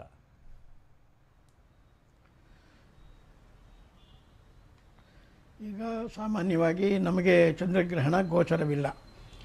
ಗೋಚರ ಇಲ್ಲದ ಕಾರಣ ನಾವು ಗ್ರಹಣ ಇಲ್ಲ ಅಂತಲೂ ಹೇಳೋಕ್ಕಾಗೋದಿಲ್ಲ. ಗ್ರಹಣ ನಡೆಯುತ್ತೆ, ಆದರೂ ಗೋಚರವೂ ಆಗೋದಿಲ್ಲ. ಈಗ ನಾವು ನಿತ್ಯ ಪೂಜೆ ಸ್ವಾಮಿಗೆ ಮಾಡಿದ ರೀತಿಯಲ್ಲೇ ದಿನ ನಾವು ಅಭಿಷೇಕ ಮಾಡ್ತೀವಿ. ತಿರ್ಗಿ ಮತ್ತು ಸಾಯಂಕಾಲ ಸಂಧ್ಯಾ ಪೂಜೆಯ ನಂತರ ಸ್ವಾಮಿಗೆ ದರ್ಭೆಯನ್ನು ಅರ್ಪಿಸಿ ನಾವು ದೇವಸ್ಥಾನವನ್ನು ಕ್ಲೋಸ್ ಮಾಡ್ತೀವಿ. ತದನಂತರ ನಾಡಿದ್ದು ಬೆಳಗ್ಗೆ ನಾವು ಶುದ್ಧ ಪುಣ್ಯಾಹಾದಿಗಳನ್ನು ಮಾಡಿಕೊಂಡು ದೇವಸ್ಥಾನವೆಲ್ಲ ಶುದ್ಧಿ ಮಾಡಿ ದೇವರಿಗೆ ಅಭಿಷೇಕಾದಿ ಮಾಡಿ ಕ್ಷೀರ ನೈವೇದ್ಯವನ್ನು ಮಾಡುವಂತಹ ವೈಶಿಷ್ಟ್ಯತೆಯನ್ನು ಇಟ್ಕೊಂಡಿದ್ದೀವಿ. ಇದು ಈ ಗ್ರಹಣದ ವಿಶೇಷವಾದ ವಿಷಯ. ಯಾವುದೇ ಕಾರಣಕ್ಕೂ ಭಕ್ತಾದಿಗಳಿಗೆ ಅವಕಾಶವಿಲ್ಲದ ಕಾರಣ ಯಾವ ಭಕ್ತಾದಿಗಳು ಅವರವ್ರ ಮನೆಯಲ್ಲಿ ದೇವರ ಮುಂದೆ ದೀಪ ಹಚ್ಚಿ ಈಶ್ವರನ ಪ್ರಾರ್ಥನೆ ಮಾಡಿಕೊಂಡ್ರೆ ಸಾಕು ಅಂತ ಹೇಳಲಾಗುತ್ತೆ. ಇದು ಇಲ್ಲಿನ ವೈಶಿಷ್ಟ್ಯತೆ. ಈಗ ಚಂದ್ರಗ್ರಹಣವಾಗಿರೋದ್ರಿಂದ ಚಂದ್ರ ಮನಸ್ಕಾರಕ, ಅವನು ಮನಸ್ಸಿನ ಮೇಲೆ ಪ್ರಭಾವವನ್ನು ಬೀರುವಂಥವನು ಚಂದ್ರ. ನಾವು ಜ್ಯೋತಿಷ್ಯವನ್ನು ನೋಡುವಾಗ ಇಂತಿಂಥ ಗ್ರಹಗಳಿಗೆ ಇಂತಿಂಥ ವೈಶಿಷ್ಟ್ಯತೆ ಇರುತ್ತೆ ಅನ್ನೋದನ್ನೇ ನಾವು ಜಾತಕದಲ್ಲಿ ಹೇಳುವಂಥ ಬಹಳ ವಿಶೇಷವಾದ ವಿಷಯ. ಅದೇ ರೀತಿಯಾಗಿ ಚಂದ್ರ ಮನಸ್ಕಾರಕ ಅಂದರೆ ಅವನ ಗ್ರಹಣ ಕಾಲದಲ್ಲಿ ಎಲ್ಲರ ಮನಸ್ಸಿನ ಮೇಲೆ ವಿಶೇಷವಾದ ರೀತಿಯಾದ ತೊಂದರೆಗಳನ್ನು, ಶುಭವನ್ನು ಅಶುಭವನ್ನು ಎರಡನ್ನೂ ಕೊಡೋಕ್ಕೆ ವೈಶಿಷ್ಟ್ಯನಾಗಿರ್ತಾನೆ. ಮತ್ತು ಎರಡನೇದು ಜಲ ಸಂಬಂಧವಾದಂತಹ ಚಂದ್ರ, ಅವನು ಸೌಮ್ಯಕಾರಕ. ಆದ್ದರಿಂದ ಈಗ ಹೋದ ಗ್ರಹಣದಲ್ಲಿ ಬೇಕಾದಷ್ಟು ಅಡಚಣೆಗಳು ನೀರಿನಿಂದ ನಮಗೆ ನಡೆದಿದೆ. ಅದೇ ರೀತಿಯಾಗಿ ಈ ಚಂದ್ರಗ್ರಹಣದಲ್ಲಿ ಕೂಡ ಮುನ್ನೆಚ್ಚರಿಕೆಯಾಗಿ ಈಗೆಲ್ಲ ನಮಗೆ ಸಮುದ್ರಗಳೆಲ್ಲ ಅಲೆಗಳ ಮುಖಾಂತರ ಮಳೆಗಳ ಮುಖಾಂತರ ಶುರುವಾಗಿದೆ. ಇದೆಲ್ಲ ಅಶುಭವಾಗದೆ ಶುಭವಾಗಲಿ ಅಂತೇಳಿ ನಾವು ಆ ಸ್ವಾಮಿಯನ್ನು ಪ್ರಾರ್ಥನೆ ಕೂಡ ಮಾಡಬೇಕಾಗುತ್ತೆ. ಸೋಮಸುಂದರ ದೀಕ್ಷಿತರೆ, ಗುರುಗಳೇ, ಒಂದು ವಿಚಾರ ಇದೆ ಇಲ್ಲಿ. ಈ ಗ್ರಹಣದ ಸಂದರ್ಭದಲ್ಲಿ ನಾವೇನ್ ಮಾಡ್ತಾ ಇದ್ವಿ, ಪೂಜೆ ಯಾವ ರೀತಿಯಾಗಿ ಮಾಡ್ತಾ ಇದ್ವಿ, ತದನಂತರದಲ್ಲಿ ಗ್ರಹಣ ಬಿಟ್ಟಂತ ಸಂದರ್ಭದಲ್ಲಿ ಬೆಳಗಿನ ಜಾವನೇ ಹೋಗಿ ದೇವಸ್ಥಾನಕ್ಕೆ ದೇವ್ರ ಮುಂದೆ ನಿಂತು ಕೈ ಮುಗಿತಾ ಇದ್ವಿ. ಇವತ್ತು ಅಂಥದ್ದೊಂದು ಕಾರ್ಯಕ್ಕೆ ಮುಂದಾಗೋ ಅವಶ್ಯಕತೆ ಇಲ್ಲ ಅಂತೇಳಿ ಹೇಳ್ತಾ ಇದ್ದೀರಿ. ಅಂದ್ರೆ ಮನೆಯಲ್ಲೇ ಒಂದು ದೀಪ ಹಚ್ಚಿ ಪೂಜೆ ನೆರವೇರಿಸಬೇಕು ಅಂತೇಳಿ. ಹಾಗಿದ್ರೆ ಒಬ್ಬ ಮನುಷ್ಯ, ಅಂದ್ರೆ ಒಬ್ಬ ಸಾಮಾನ್ಯ ಮನುಷ್ಯ ಈ ಗ್ರಹಣದ ಸಂದರ್ಭದಲ್ಲಿ ಈ ಹಿಂದೆ ಈ ಊಟ ಬಿಡುವಂಥದ್ದು ಅಥವಾ ಗ್ರಹಣ ಆರಂಭಕ್ಕೂ ಮುಂಚಿತವಾಗಿ ಒಂದಷ್ಟು ಗಂಟೆಗಳ ಮುಂಚಿತವಾಗಿಯೇ ಆಹಾರವನ್ನ ಸೇವಿಸ್ತಾ ಇದ್ದ, ಇವತ್ತು ಅದೇನಾದ್ರೂ ಮಾಡಬೇಕಾ ಅಂತ ಹೇಳಿ?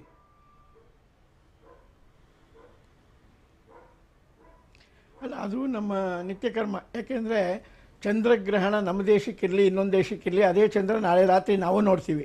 ಆದ ಕಾರಣದಿಂದ ನಾವು ಈ 11 ಗಂಟೆ ಅಂದರೆ ಈಗ ಬೆಳಗ್ಗೆ 8 ಗಂಟೆ ರಾತ್ರಿ 8 ಗಂಟೆ ಒಳಗೆ ನಮ್ಮ ಆಹಾರಗಳನ್ನು ಮಾಡಿಕೊಂಡು ನಾವು ಸ್ವಲ್ಪ ಶುದ್ಧವಾಗಿದ್ದು ಆ ಭಗವಂತನ ನಾಮಸ್ಮರಣೆಯನ್ನು ಮಾಡಿಕೊಂಡು ಇರೋದು. ಯಾಕೆಂದರೆ ಚಂದ್ರಗ್ರಹಣ ರಾತ್ರಿ ಬರೋದ್ರಿಂದ ಎಲ್ಲ ನಿದ್ರಾವಸ್ಥೆಯಲ್ಲಿರ್ತಾರೆ. ಆದರೂ 8 ಗಂಟೆ ಒಳಗಡೆ ನಾವು ಆಹಾರಾದಿಗಳನ್ನು ಸೇವಿಸೋದು. ನಾಳೆ ಸೂರ್ಯೋದಯದ ನಂತರ ಎದ್ದು ನಮ್ಮ ನಿತ್ಯ ಕರ್ಮಾನುಷ್ಠಾನಗಳನ್ನು ಮುಗಿಸಿ ದೇವಸ್ಥಾನಗಳಿಲ್ದಿರೋ ಕಾರಣದಿಂದ ಮನೆಯಲ್ಲೇ ದೇವ್ರ ಮುಂದೆ ಪ್ರಾರ್ಥನೆ ಮಾಡಿ ಈಶ್ವರನನ್ನು ಪ್ರಾರ್ಥನೆ ಮಾಡಿಕೊಂಡು ಒಂದು ವಿಧಿಯಾಗುತ್ತೆ. ಆದರೆ ಅರ್ಚಕರುಗಳಾದ ನಾವು ದೇವಸ್ಥಾನದಲ್ಲಿ ಸ್ವಾಮಿಗೆ ರಾತ್ರಿ ದರ್ಭೆಯನ್ನು ಇಟ್ಟು ತದನಂತರ ದೇವಸ್ಥಾನವನ್ನು ಬಾಗಿಲಾಕಿದ ಮೇಲೆ ಶುಭೋದಯ ನಾಳೆ ಬೆಳಗ್ಗೆ ಬೇಗನೆ ಎದ್ದು ನಾವು ದೇವಸ್ಥಾನಗಳಿಗೆಲ್ಲ ಹೋಗಿ ದೇವಸ್ಥಾನವನ್ನು ಶುಚಿರ್ಭೂತನನ್ನಾಗಿ ಮಾಡಿ ಸ್ವಾಮಿಗೆ ಶುದ್ಧ ಪಂಚಗವ್ಯದಿಂದ ಶುದ್ಧಿ ಮಾಡಿ ತದನಂತರ ನಾವು ಅಭಿಷೇಕಾದಿಗಳನ್ನು ಮಾಡಿ ಸ್ವಾಮಿಗೆ ಕ್ಷೀರ ನೈವೇದ್ಯವನ್ನು ಮಾಡುವಂಥ ಪರಿಪಾಠ ಇಟ್ಕೊಂಡಿದ್ದೀವಿ. ಓಕೆ ಮತ್ತೆ ನಿಮ್ಮನ್ನ ಮಾತಾಡ್ತೀನಿ. ಶಲಪಿಳ್ಳೆ ಅಯ್ಯಂಗಾರ್ ಅವರು ಕೂಡ ನಮ್ಮ ಜೊತೆಗೆ ಜಾಯ್ನ್ ಆಗಿದ್ದಾರೆ. ಶಲಪಿಳ್ಳೆ ಅಯ್ಯಂಗಾರ್ ಅವರೇ, ಇಲ್ಲಿ ಒಂದು ವಿಚಾರ ಇದೆ. ಜ್ಯೋತಿಷಿಗಳು ಹೇಳ್ತಾ ಇರೋದು ಅಥವಾ ಧಾರ್ಮಿಕ ಚಿಂತಕರು ಹೇಳ್ತಾ ಇರೋದು, ಗ್ರಹಣ ಗೋಚರಿಸೋದಿಲ್ಲ, ಆದ್ರೆ ಪ್ರಭಾವ ಇದ್ದೇ ಇರುತ್ತೆ, ಅದರ ಫಲಾಫಲಗಳು ಜನರ ಮೇಲೆ ನೇರವಾಗಿ ಪರಿಣಾಮವನ್ನ ಬೀರ್ತವೆ ಎನ್ನುವಂತಹ ಮಾತುಗಳು. ಈ ಪ್ರಕೃತಿ ವಿಕೋಪಗಳು ಸಂಭವಿಸೋದು ಅಥವಾ ಭೂಮಂಡಲದ ಮೇಲೆ ಒಂದಷ್ಟು ಬದಲಾವಣೆಗಳು ಕೂಡ ಈ ಚಂದ್ರಗ್ರಹಣದ ನಂತರದಲ್ಲಿ ಆಗ್ತವೆ ಎನ್ನುವಂತಹ ಮಾತಿದೆ. ಹಾಗಿದ್ರೆ ಈ ಚಂದ್ರಗ್ರಹಣ ಇಲ್ಲಿ ಯಾವ ರೀತಿಯಾಗಿ ಗೋಚರಿಸ್ತಾ ಇದೆ, ಗೋಚರಿಸಿದ ನಂತರದ ಫಲಾಫಲಗಳು ಯಾವ ರೀತಿಯಾಗಿರುತ್ತೆ ಅಂತ? ನಮಸ್ಕಾರ, ಎಲ್ಲರಿಗೂ ಒಳ್ಳೆಯದಾಗಲಿ ಅಂತ ಹೇಳ್ತಾ, ಇವತ್ತು ಗ್ರಹಣ ಅನ್ನೋದು ಭಾರತದಲ್ಲಿ ಕಾಣೋದಿಲ್ಲ, ಭಾರತದಲ್ಲಿ ಆಚರಣೆನೂ ಇಲ್ಲ, ಯಾವ ಧಾರ್ಮಿಕ ಆಚರಣೆಗಳನ್ನು ಮಾಡುವಂತಹ ಅಗತ್ಯವಿಲ್ಲ. ಯಾಕೆಂದರೆ ನಮ್ಮ ದೇಶದಲ್ಲಿ ಯಾವ ಚಂದ್ರಗ್ರಹಣ ಕಾಣೋದಿಲ್ವೋ ಆ ಚಂದ್ರಗ್ರಹಣದ ಆಚರಣೆಗಳು ನಮ್ಮಲ್ಲಿ ಇಲ್ಲ. ಆದ್ದರಿಂದ ಯಾವ ಧಾರ್ಮಿಕ ಆಚರಣೆಗಳನ್ನು ನಾವು ನಿತ್ಯವೂ ಮಾಡ್ತಾ ಇದ್ದೀವೋ ಅಷ್ಟು ಮಾಡಿದ್ರೆ ಸಾಕು, ಬೇರೆ ಯಾವ ಹೊಸದಾದ ಆಚರಣೆಗಳು ಬೇಕಾಗಿಲ್ಲ. ಮತ್ತು ಇವತ್ತು ಗ್ರಹಣವನ್ನು ನೀವು ನೋಡೋದಾದರೂ ಕೂಡ, ಅಥವಾ ನಮ್ಮ ಭಾರತೀಯರ ದೃಷ್ಟಿಯಲ್ಲಾಗಲಿ ಅಥವಾ ವಿದೇಶಿಯರ ದೃಷ್ಟಿಯಲ್ಲಾಗಲಿ, ವಿದೇಶಿಯರ ದೃಷ್ಟಿಯಲ್ಲಿ ಇದನ್ನು ಸ್ಟ್ರಾಬೆರಿ ಚಂದ್ರಗ್ರಹಣ ಅಂತ ಕರೀತಾರೆ. ನಮ್ಮ ದೃಷ್ಟಿಯಲ್ಲಿ ಇದು ಚಂದ್ರ ಛಾಯಾಕಲ್ಪ, ಗ್ರಹಣವೇ ಆಗಲ್ಲ. ಅಂದರೆ ಭೂಮಿಯ ನೆರಳು ಚಂದ್ರನ ಬೆಳಕಿನ ಮೇಲೆ ಬೀಳ್ತದೆಯೇ ಹೊರತು ಚಂದ್ರನ ಮೇಲೆ ಬೀಳಲ್ಲ. ಆದ್ರಿಂದ ಚಂದ್ರ ಕೇವಲ ಒಂದು 5% ಅಥವಾ 10% ಮಂಕಾಗಿ ಕಾಣ್ತಾನೆಯೇ ಹೊರತು, ಕೆಂಪಾಗ್ತಾನೆಯೇ ಹೊರತು ಗ್ರಹಣವೇ ಆಗೋದಿಲ್ಲ. ಆದ್ರಿಂದ ಪೂರ್ಣ ಗ್ರಹಣ ಕಾಣೋದಿಲ್ಲ. ಆದ್ದರಿಂದ ಇದನ್ನು ಗ್ರಹಣ ಅಂತ ನಾವು ಪರಿಗಣಿಸಬೇಕಾದ ಅಗತ್ಯವಿಲ್ಲ. ಇನ್ನು ಭಾರತ ಬಿಟ್ಟರೆ ಏಷ್ಯಾ, ಕೆಲವು ಭಾಗಗಳು, ಯುರೋಪ್ ಮತ್ತು ಸೌತ್ ಆಫ್ರಿಕಾ, ಅಂದರೆ next south America, East America, Australia, ರಷ್ಯಾದ ಕೆಲವು ಭಾಗಗಳಲ್ಲಿ ಕಾಣಿಸ್ಕೊಳ್ಳುತ್ತೆ. ಈ ಜಾಗಗಳಲ್ಲಿ ಮಾತ್ರ ಅವರಿಗೆ ಒಂದಷ್ಟು ಉತ್ಪಾತಗಳು ಮತ್ತು ಕರಾವಳಿಯಲ್ಲಿ ಸಮಸ್ಯೆಗಳು ಮತ್ತು ಆ ದೇಶಗಳಲ್ಲಿ ರಾಜಕೀಯ ವಿಪ್ಲವಗಳು ಮತ್ತು ಪ್ರಪಂಚಕ್ಕೆ ಕ್ಷೋಭೆ, ಇಷ್ಟು ವಿಚಾರಗಳನ್ನು ವರಾಹಮಿಹಿರಾಚಾರ್ಯ ತನ್ನ ಏನು ಬೃಹತ್ ಸಂಹಿತೆಯ ಚಂದ್ರಚಾರಾಧ್ಯಾಯದಲ್ಲಿ, ರಾಹುಚಾರಾಧ್ಯಾಯದಲ್ಲಿ ಹೇಳಿದ್ದಾನೆ.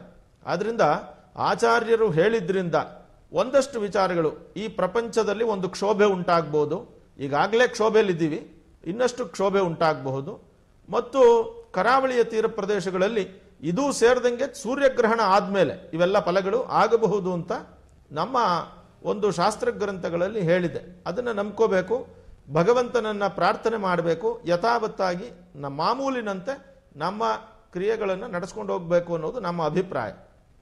ಇನ್ನೊಂದು ವಿಶೇಷವಾದದ್ದಿದೆ, ಅದೊಂದು ಸೂಚನೆ ಏನು ಅಂತ ಕೇಳಿದ್ರೆ, ಈ ಚಂದ್ರಗ್ರಹಣ ಆಗುವ ಕಾಲಕ್ಕೆ ಒಂದು ವಿಶೇಷ ಸೂಚನೆಯನ್ನ ನಮ್ಮ ಬೃಹತ್ ಸಂಹಿತೆಯಲ್ಲಿ ವರಾಹಮಿಹಿರಾಚಾರ್ಯರು ಹೇಳ್ತಾರೆ. ಅವರೇನು ಹೇಳ್ತಾರೆ ಅಂದರೆ, ಈ ಚಂದ್ರ ಛಾಯಾಕಲ್ಪದಿಂದಾಗಿ ವಿಷ ಪರೀಕ್ಷಕರು ಅಂದರೆ ವಿಷವಿದ್ಯೆಯನ್ನು ತಿಳಿದವರು ಮತ್ತು ಈ ರಸಾಯನಶಾಸ್ತ್ರಜ್ಞರು ಅಂದರೆ ಕೆಮಿಸ್ಟ್ಗಳು ಮತ್ತು ಈ ವೈರಾಣು ಬಗ್ಗೆ ತಿಳ್ಕೊಂಡಿರುವಂಥವ್ರು, ಇವರಿಗೆ ದೊಡ್ಡ ಸಮಸ್ಯೆಗಳು ಉಂಟಾಗಬಹುದು ಪ್ರಪಂಚದಲ್ಲಿ ಅಂತ ಹೇಳ್ತಾರೆ.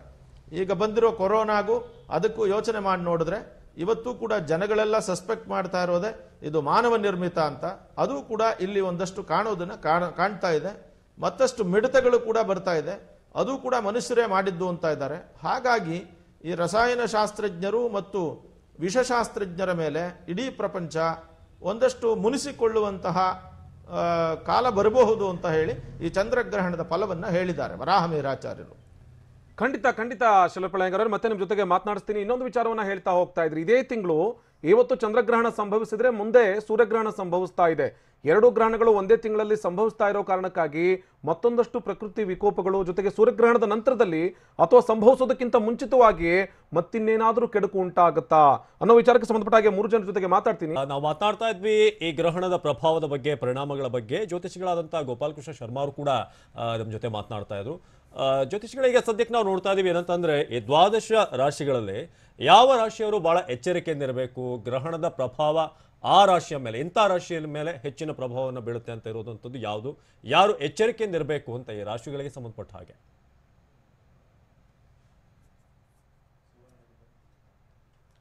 ಈಗಾಗಲೇ ಗ್ರಹಣದ ಬಗ್ಗೆ ಸಾಕಷ್ಟು ಮಾತಾಡಿ ಆಯಿತು. ಯಾವ ರಾಶಿಯವರಿಗೆ ಇದು ಪ್ರಭಾವವನ್ನು ಬೀರಬಹುದು ಅಂತ ನೋಡುವಾಗ ನೋಡಿ, ಈಗ ಗ್ರಹಣ ಆಗ್ತಾ ಇರುವಂತಹ ಸಂದರ್ಭದಲ್ಲಿ ಚಂದ್ರ ನಕ್ಷತ್ರ ಇರುವಂತಹದ್ದು ಜ್ಯೇಷ್ಠ ನಕ್ಷತ್ರ ಇವತ್ತಿನ ದಿವಸ ಸಾಯಂಕಾಲದಲ್ಲಿ. ಕೇತು ಇರುವಂತಹದ್ದು, ಕೇತುಗ್ರಸ್ತವಾಗಲಿಕ್ಕೆ ಕೇತು ಇರುವಂತಹದ್ದು ಧನು ರಾಶಿಯಲ್ಲಿ. ಹೀಗಾಗಿ ವೃಶ್ಚಿಕ ರಾಶಿಯವರಿಗೆ, ಧನು ರಾಶಿಯವರಿಗೆ ಮತ್ತು ಮಿಥುನ ರಾಶಿಯವರಿಗೆ ಸ್ವಲ್ಪ ಕಂಟಕವಾಗಿರತಕ್ಕಂಥದ್ದು, ಮಾನಸಿಕವಾದಂತಹ ಗೊಂದಲ, ಹಲವು ರೀತಿಯಾದಂತಹ ತೊಂದರೆಗಳು, ನಷ್ಟಗಳು, ಆಪತ್ತುಗಳು ಇವೆಲ್ಲ ಬರುವಂತಹ ಸಾಧ್ಯತೆ ಇರತಕ್ಕಂಥದ್ದು. ಈ ಗ್ರಹಣದ ಸಂದರ್ಭದಲ್ಲಿ ವಿಶೇಷವಾಗಿ ಮಹಾ ರೋಗಗಳು ಇದ್ದಲ್ಲಿ ಅದು ಜಾಸ್ತಿ ಆಗುವಂತಹ ಸಂದರ್ಭ ಇರತಕ್ಕಂಥದ್ದು. ಈಗ ಯಾರಿಗೆ, ಈ ರಾಶಿಯವರಿಗೆ ಯಾರಿಗೆ ರೋಗ ಇಲ್ಲವೋ ಅವರು ಸ್ವಲ್ಪ ಭಯಭೀತರಾಗುವಂತಹ ಸಾಧ್ಯತೆ ಇರತಕ್ಕಂಥದ್ದಿದೆ. ಈಗ ಇನ್ನೇನು 21ನೇ ತಾರೀಕಿಗೆ ಸೂರ್ಯಗ್ರಹಣ ಸಂಭವ ಆಗ್ತದೆ. ಸೂರ್ಯ ಮತ್ತು ಚಂದ್ರ ಒಟ್ಟು ಸೇರುವಂತಹ ಸಂದರ್ಭ. ಆ ಸಂದರ್ಭದಲ್ಲಿ ಇದಕ್ಕೂ ವಿಪರೀತವಾದಂತಹ ಗ್ರಹಣ ದೋಷ ಬರುವಂತಹ ಸಾಧ್ಯತೆ ಇರತಕ್ಕಂಥದ್ದಿದೆ. ನಮಗೆ ಭಾರತದಲ್ಲಿ ಗ್ರಹಣ ದೋಷ ಇಲ್ಲ, ಯಾಕೆಂದರೆ ದರ್ಶನ ಇದ್ದಾಗ ಮಾತ್ರ ನಾವು ನೋಡಬೇಕಾಗಿರ್ತಕ್ಕಂಥದ್ದು. ಶಾಸ್ತ್ರ ಹೇಳ್ತದೆ, ಅಪ್ರತ್ಯಕ್ಷಾಣಿ ಶಾಸ್ತ್ರಾಣಿ ವಿವಾದಾಸ್ತತ್ರ ಕೇವಲಂ ಪ್ರತ್ಯಕ್ಷಂ ಜ್ಯೋತಿಷಂ ಶಾಸ್ತ್ರಂ ಸೂರ್ಯಚಂದ್ರವು ಯತ್ರ ಸಾಕ್ಷಿಣವು. ಸೂರ್ಯಚಂದ್ರನೇ ನಮಗೆ ಸಾಕ್ಷಿ ಆಗಿರತಕ್ಕಂಥದ್ದು. ಆದ್ದರಿಂದ ಚಂದ್ರನಿಗೆ ಗ್ರಹಣ ಹಿಡಿದದ್ದು ನಮಗೆ ಯಾವಾಗ ಕಾಣಿಸ್ತಾ ಇಲ್ಲವೋ ಆಗ ಅದನ್ನು ನಾವು ಆಚರಣೆ ಮಾಡುವಂತಿಲ್ಲ. ಹೀಗಾಗಿ ನಮ್ಮ ಪಂಚಾಂಗದ ರೀತಿಯಲ್ಲಿ ನಾವು ವಿಚಾರವನ್ನು ಮಾಡುವಾಗ, ಧಾರ್ಮಿಕವಾಗಿ ನಾವು ವಿಚಾರವನ್ನು ಮಾಡುವಂತಹ ಸಂದರ್ಭದಲ್ಲಿ ವಿಶೇಷವಾಗಿ ಗ್ರಹಣ ಗೋಚರ ಆಗದೆ ಹೋದದ್ದರಿಂದ ಅದರ ಆಚರಣೆ ಮಾಡುವಂತೆ ಏನಿಲ್ಲ. ಆದರೂ ಗ್ರಹಣ ಇದೆ ಹೇಳುವಂತಹ ಒಂದು ಕಲ್ಪನೆ ಇದ್ದಲ್ಲಿ ಸ್ವಲ್ಪ ಮಟ್ಟಿಗೆ ಅನುಷ್ಠಾನಾದಿಗಳನ್ನು, ಪೂಜೆ ಪುನಸ್ಕಾರಗಳನ್ನು ಮಾಡಿಕೊಳ್ಳುವುದು ಉತ್ತಮ. ಯಾಕೆಂದರೆ ಸೂರ್ಯಚಂದ್ರನು ನಮಗೆ 2 ಕಣ್ಣುಗಳಿದ್ದಾಗೆ, ಮನುಷ್ಯರಿಗೆ ಬಲಗಣ್ಣು ಸೂರ್ಯ, ಎಡಗಣ್ಣು ಚಂದ್ರನಾಗಿರತಕ್ಕಂಥದ್ದು. ಕಣ್ಣಿಗೆ ಸಂಬಂಧಪಟ್ಟಾಗ ಏನಾದರೂ ದೋಷ ಬರುವಂತಹ ಸಾಧ್ಯತೆ ಇರತಕ್ಕಂಥದ್ದೇ ಈ ರಾಶಿಯವರಿಗೆ. ಆದ್ದರಿಂದ ಅವರು ಮಾತ್ರ ಸ್ವಲ್ಪ ಮಟ್ಟಿಗೆ ಜಾಗ್ರತೆ ಇರಬೇಕು. ಬಾಕಿ ಉಳಿದವರಿಗೆ ಅಂತಹ ಕಂಟಕಾದಿಗಳು ಯಾವುದೂ ಇಲ್ಲ, ಯೋಚನೆ ಮಾಡಬೇಕಾದ್ದಿಲ್ಲ, ಆಚರಣೆಯೂ ಇಲ್ಲ. ಆದ್ದರಿಂದ ಈ ಗ್ರಹಣ ನಮಗೆ ಗೋಚರ ಇಲ್ಲ. ಧನ್ಯವಾದ ಗೋಪಾಲ್ ಕೃಷ್ಣ ಶರ್ಮಾ ಅವರು ಇದುವರೆಗೆ ಕಾರ್ಯಕ್ರಮದಲ್ಲಿ ಜಾಯ್ನ್ ಆಗಿ ಸಾಕಷ್ಟು ಮಾಹಿತಿಗಳನ್ನು ಕೊಟ್ಟರೆ. ಅದೇ ರೀತಿಯಾಗಿ ಶೆಲೋಪಿಳ್ಳೆ ಅಯ್ಯಂಗಾರ್ ಅವ್ರನ್ನ ಕೇಳೋದಾದ್ರೆ, ಗ್ರಹಣ ಅಂತ ಅಂದ್ಕೂಡಲೇ ಒಂದಷ್ಟು ಮೈಂಡ್ ಸೆಟ್ ಇದೆ ಜನರಲ್ಲಿ, ಏನೋ ಕೆಡಕಾಗುತ್ತೆ, ಇದರಿಂದ ಒಮ್ಮೆ ಹೊರಬಂದ್ರೆ ಸಾಕಪ್ಪ ಅನ್ನೋ ರೀತಿಯಾಗಿ ಈ ಗ್ರಹಣವನ್ನು ಕೂಡ ನಾವು ಅದೇ ರೀತಿಯಾಗಿ ನೋಡ್ಬೋದಾ, ಅಥವಾ ಯಾವುದೇ ಹೆಚ್ಚಿನ ಅಪಾಯ ಇಲ್ಲ ಅಂತ ನೀವು ಹೇಳೋಕೆ ಬಯಸ್ತೀರಾ, ಹೇಗೆ ಅಂತ? ಶಾಸ್ತ್ರಗ್ರಂಥಗಳೇ ನಮಗೆ ಆಧಾರ. ಈಗ ನಾನಿವಾಗ ಉಲ್ಲೇಖ ಮಾಡಿದಂತಹ ಶಾಸ್ತ್ರಗ್ರಂಥಗಳು 1-2 ವರ್ಷದ ಹಿಂದೆ ಬರೆದಿದ್ದಲ್ಲ. ಅನೇಕ ವರ್ಷಗಳ ಅಧ್ಯಯನದ ಫಲವಾಗಿ ರಿಸರ್ಚನ್ನು ಮಾಡಿ ವಿಕ್ರಮಾದಿತ್ಯನ ಕಾಲದಲ್ಲಿ, ಅಂದರೆ ವಿಕ್ರಮಾದಿತ್ಯ ಮಹಾರಾಜ ಆಳ್ತಾ ಇದ್ದಾಗ, ಗುಪ್ತರು ಆಳ್ತಾ ಇದ್ದಾಗ ಅಲ್ಲಿದ್ದಂತಹ ವರಾಹಮಿಹಿರಾಚಾರ್ಯರು, ಅವರ ನಂತರ ಅನೇಕ ಶಾಸ್ತ್ರಜ್ಞರು ಬರೆದಿದ್ದಾರೆ. ಅವರ ಪ್ರಕಾರ 2-3 ಪಾಸಿಬಿಲಿಟೀಸನ್ನು ಹೇಳ್ತಾರೆ. ಸೊ ಆ ಪಾಸಿಬಿಲಿಟೀಸ್ ಪ್ರಕಾರ ಚಂದ್ರಗ್ರಹಣವಾಗಿ ಸೂರ್ಯಗ್ರಹಣವಾದರೆ ಅದು ಯುದ್ಧೋನ್ಮಾದ ಪರಿಸ್ಥಿತಿ ಬರ್ತದೆ, ಮತ್ತು ಅವರ ಪರಸ್ಪರ ರಾಜರುಗಳಲ್ಲಿ, ಅಂದರೆ ರಾಷ್ಟ್ರದ ಪ್ರಮುಖರಲ್ಲಿ ನೆಮ್ಮದಿ ಇರೋದಿಲ್ಲ, ಮಾನಸಿಕವಾಗಿ ಗೊಂದಲಗಳುಂಟಾಗ್ತದೆ, ಮತ್ತು ದೇಶಗಳಲ್ಲಿ ಅನೀತಿ ಉಂಟಾಗಿ ಅಲ್ಲಲ್ಲಿ ಗಲಾಟೆಗಳು ಉಂಟಾಗುತ್ತೆ ಅಂತ. ಈಗ ಗ್ರಹಣ ಕಾಣ್ತಾ ಇರೋದು ಹೆಚ್ಚು, ನಾನು ಆಗಲೇ ಹೇಳಿದೆ, ಯಾವ ಜಾಗದಲ್ಲಿ ಕಾಣ್ತದೋ ಆ ಜಾಗಗಳಲ್ಲಿ ಸಮಸ್ಯೆಗಳು ಕಾಣಿಸ್ತದೆ. ಈಗ ನೀವು ನೋಡಿದ್ರೆ ಮಧ್ಯಪ್ರಾಚ್ಯ ಆ ಕಡೆ ಎಲ್ಲ ಏಷ್ಯಾದಲ್ಲಿ ಪೆಟ್ರೋಲನ್ನ ತಗೊಳ್ತಾ ಇಲ್ಲ, ಇದೆಲ್ಲ ಪ್ರಾಬ್ಲಮ್ಸ್ ಇದೆ. ಅಮೆರಿಕಾದಲ್ಲಿ ಈಗಾಗಲೇ ಜಾರ್ಜ್ ಫ್ಲಾಯ್ಡ್ನ ಹತ್ಯೆಯಿಂದ ಅಲ್ಲಿ ನಡೀತಾ ಇರುವ ಜನಾಂಗೀಯ ಒಂದು ಗಲಾಟೆಗಳು ಇವೆಲ್ಲವೂ ಕೂಡ ಗ್ರಹಣದಲ್ಲಿ ಮೊದಲೇ ಉಕ್ತವಾಗಿದೆ. ಭಾರತಕ್ಕೆ ಸಂಬಂಧಪಟ್ಟಂತೆ ಭಾರತ ಕೇವಲ ದೊಡ್ಡ ಪಕ್ಷಗಳಲ್ಲಿ, ಇದು ಒಂದು ಗಣರಾಜ್ಯವಾಗಿರೋದ್ರಿಂದ, ಜ್ಯೇಷ್ಠ ಮಾಸದಲ್ಲಿ ನಡೀತಾ ಇರೋದ್ರಿಂದ ದೊಡ್ಡ ದೊಡ್ಡ ಪಕ್ಷಗಳಲ್ಲಿ ಒಂದಷ್ಟು ಕಿತ್ತಾಟಗಳು ಇರ್ತವೆಯೇ ಹೊರತು ಭಾರತದಲ್ಲಿ ಏನೋ ಇದರ ಜಾಸ್ತಿ ಪರಿಣಾಮಗಳು ಇರಲ್ಲ ಅಂತ ಹೇಳ್ಬೋದು. ಇನ್ನೊಂದು ವಿಚಾರ ಇಲ್ಲಿ ಶೆಲ್ಲಪಿಳ್ಳ ಅಯ್ಯಂಗಾರ್ ಅವರೇ, ಒಂದು ಮಾತಿದೆ, ಇಲ್ಲಿ ಗ್ರಹಣದ ನೇರವಾದಂತಹ ಪ್ರಭಾವ ಜನರ ಮೇಲೆ ಬೀಳುತ್ತೆ ಅನ್ನೋದಾದ್ರೂ ಕೂಡ ನಾವು ಧಾರ್ಮಿಕ ಆಚರಣೆಗಳನ್ನ ಮಾಡುವಂತ ಅವಶ್ಯಕತೆ ಇಲ್ಲ. ಆಯ್ತು, ಈ ಪೂಜೆ ಪುನಸ್ಕಾರಗಳನ್ನ ಮಾಡೋದು ಅಥವಾ ಗ್ರಹಣ ಸಂಭವಿಸಿದಂತ ಸಂದರ್ಭದಲ್ಲಿ ನಾವೆಲ್ಲ ಹೋಗಿ ದೇವಸ್ಥಾನಗಳಿಗೆ ಕೈ ಮುಗಿಯೋದು ಎಲ್ಲವನ್ನೂ ಕೂಡ ಮಾಡ್ತಾ ಇದ್ವಿ. ಆದ್ರೆ ಇಲ್ಲಿ ಪ್ರಭಾವ ಇದ್ದೇ ಇರುತ್ತೆ, ಈ ಪ್ರಭಾವ, ಗ್ರಹಣದ ಪ್ರಭಾವ ಇದ್ದೇ ಇರುತ್ತೆ. ಹಾಗಿದ್ರೆ ಜನ ಏನ್ ಮಾಡ್ಬೇಕು ಅಂತ, ಈ ರಾಜಕಾರಣದಲ್ಲಿ ಒಂದಷ್ಟು ಬದಲಾವಣೆಗಳಾಗ್ತವೆ ಎನ್ನುವಂತ ಮಾತಿದೆ, ಪ್ರಕೃತಿ ವಿಕೋಪಗಳು ಸಂಭವಿಸ್ತವೆ ಎನ್ನುವಂತ ಮಾತನ್ನ ನೀವೇ ಹೇಳ್ತಾ ಇದ್ರಿ. ಯಾಕೆ ಅಂತ ಹೇಳಿದ್ರೆ ವರಾಹ ಮಿಹಿರಾಚಾರ್ಯರು ಬರೆದಿರುವಂತಹ ಒಂದಷ್ಟು ಗ್ರಂಥಗಳಲ್ಲಿ ಇಲ್ಲಿ ಉಲ್ಲೇಖ ಇದೆ ಅಂತ ಹೇಳಿ. ಹಾಗಿದ್ರೆ ಈ ಚಂದ್ರಗ್ರಹಣ ಸಂಭವಿಸಿದ ನಂತರದಲ್ಲಿ ಸೂರ್ಯಗ್ರಹಣ ಸಂಭವಿಸ್ತಾ ಇದೆ, ಸೂರ್ಯಗ್ರಹಣ ಸಂಭವಿಸಿದ ನಂತರದಲ್ಲಿ ನಡೆಯುವಂತಹ ಪ್ರಕೃತಿ ವಿಕೋಪಗಳ, ಅಥವಾ ಈ ಎರಡರ ಮಧ್ಯದಲ್ಲಿ, ಅಂದ್ರೆ ಚಂದ್ರಗ್ರಹಣ ಸಂಭವಿಸಿದ ನಂತರದಲ್ಲಿ ಸೂರ್ಯಗ್ರಹಣಕ್ಕೂ ಮೊದಲೇ ಒಂದಷ್ಟು ಏನಾದರೂ ಪ್ರಕೃತಿ ವಿಕೋಪಗಳು ಭೂಮಂಡಲದ ಮೇಲೆ ದೊಡ್ಡದಾದಂತಹ ಪರಿಣಾಮ ಬೀಳುವಂತ ಸಾಧ್ಯತೆ ಇದೆಯಾ ಅಂತ? ಇಲ್ಲಿ ಈ ಗ್ರಹಣದ ಲೆಕ್ಕಾಚಾರಗಳನ್ನ ವರಾಹ ಮಿಹಿರಾಚಾರ್ಯರಾಗ್ಲಿ ಶಾಸ್ತ್ರ ಗ್ರಂಥಗಳಲ್ಲಿ ಹೇಳಿರೋದು ಕರಾವಳಿ ಪ್ರದೇಶಗಳ ಮೇಲೆ, ಪ್ರಪಂಚದ ಎಲ್ಲ ಕರಾವಳಿ ಪ್ರದೇಶಗಳ ಮೇಲೆ, ಅಂದ್ರೆ ಗ್ರಹಣದ ಪಾತ್ ಎಲ್ಲೆಲ್ಲಿ ಹೋಗುತ್ತೋ ಅಲ್ಲಿ ಆ ಕರಾವಳಿ ಪ್ರದೇಶದ ಮೇಲೆ ತೊಂದರೆ ಉಂಟಾಗುತ್ತೆ, ಮೊದಲನೇದು. ಎರಡನೇದು, ನಾನು ಇನ್ನೊಂದು ಪಾಯಿಂಟ್ ಅಂತ ತಮಗೆ ಹೇಳಿದೆ, ಯಾರು ಇದನ್ನ ವೈರಾಲಜಿಸ್ಟ್ ಅಂತ ಇಡ್ತಾರೋ ಮತ್ತು ರಸಾಯನ ಶಾಸ್ತ್ರವನ್ನು ಅಧ್ಯಯನ ಮಾಡಿರ್ತಾರೋ, ಕೆಮಿಸ್ಟ್ರಿನ, ಅವರ ಮೇಲೆ ಪ್ರಪಂಚದಲ್ಲಿ ಒಂದಷ್ಟು ದಾಳಿಗಳಾಗುವಂತಹದ್ದು, ಅಥವಾ ಅವರ ಮೇಲೆ ಸರ್ಕಾರಗಳು ಕೋಪಿಸ್ಕೊಳ್ಳುವಂತಹದ್ದು, ಅಥವಾ ಅವರಿಂದ ಸಮಾಜಕ್ಕೆ ಕೆಟ್ಟದಾಗುವಂತಹದ್ದು ಇದೆ ಅಂತ ವರಾಹ ಮಿಹಿರಾಚಾರ್ಯರು ಹೇಳ್ತಾರೆ. ಅದು ಕಾರಣ ಏನು ಅಂತ ಹೇಳಿದ್ರೆ, ವೃಶ್ಚಿಕ ರಾಶಿಯಲ್ಲಿ ಚಂದ್ರ ಇರುವಾಗ ಆಗ್ತದೆ. ವೃಶ್ಚಿಕ ಅನ್ನೋದು ವಿಷ ಅನ್ನೋದು ವೈರಸ್ಸಿಗೆ ಸಂಬಂಧಪಟ್ಟಿದೆ ಅಂತ ಅದು ಪರಿಪೂರ್ಣವಾಗಿ ಆ ಒಂದು ಲೆಕ್ಕಾಚಾರ. ಹಾಗಾಗಿ ಇದು ಎರಡನೇ ಪಾಯಿಂಟ್. ಆದ್ರಿಂದ ಇವಾಗ ಕೊರೋನಾ ಇದೆ, ಈ ಕೊರೋನಾ ತೀರ್ಮಾನ ಆಗ್ಬೋದು, ಅಂದ್ರೆ ಮನುಷ್ಯ ನಿರ್ಮಿತವೇ ಅಂತ. ನಾನು ಇನ್ನೊಂದು ಹೇಳಿದೆ, ಪಾಕಿಸ್ತಾನದಿಂದ ಈಗಾಗಲೇ ಮಿಡತೆಗಳು ಬರ್ತಾ ಇದೆ. ಆ ಮಿಡತೆಗಳು ಕೂಡ ಅಂದ್ರೆ ಲ್ಯಾಬ್ ಅಲ್ಲಿ ಮ್ಯೂಟಿಲೇಟೆಡ್ ಆಗಿರಬಹುದು ಅಂತ ಅದು ಕೂಡ ಇವರು ಊಹೆ ಮಾಡ್ತಾರೆ. ಸೊ ಹಾಗಾಗಿ ಗಣರಾಜ್ಯಗಳಲ್ಲಿ ಗಲಾಟೆ ಆಗುತ್ತೆ ಅಂತ. ಇವಾಗ ಗಣರಾಜ್ಯಗಳು ಅಂತ ತೆಗೆದುಕೊಂಡ್ರೆ ಗಲಾಟೆ ಆಗ್ತಾ ಇರುವಂತಹ ಗಣರಾಜ್ಯ ಅಮೆರಿಕಾನೇ. ಮತ್ತು ಭಾರತದಲ್ಲಿಯೂ ಒಂದಷ್ಟು ಸಮಸ್ಯೆಗಳಾಗಬಹುದು, ಆದರೆ ಇಲ್ಲಿ ಪರಿಣಾಮ ಇಲ್ಲ. ಆದ್ರಿಂದ ಅಷ್ಟೊಂದು ಪರಿಣಾಮಕಾರಿಯಾಗಿ ಆಗೋದಿಲ್ಲ.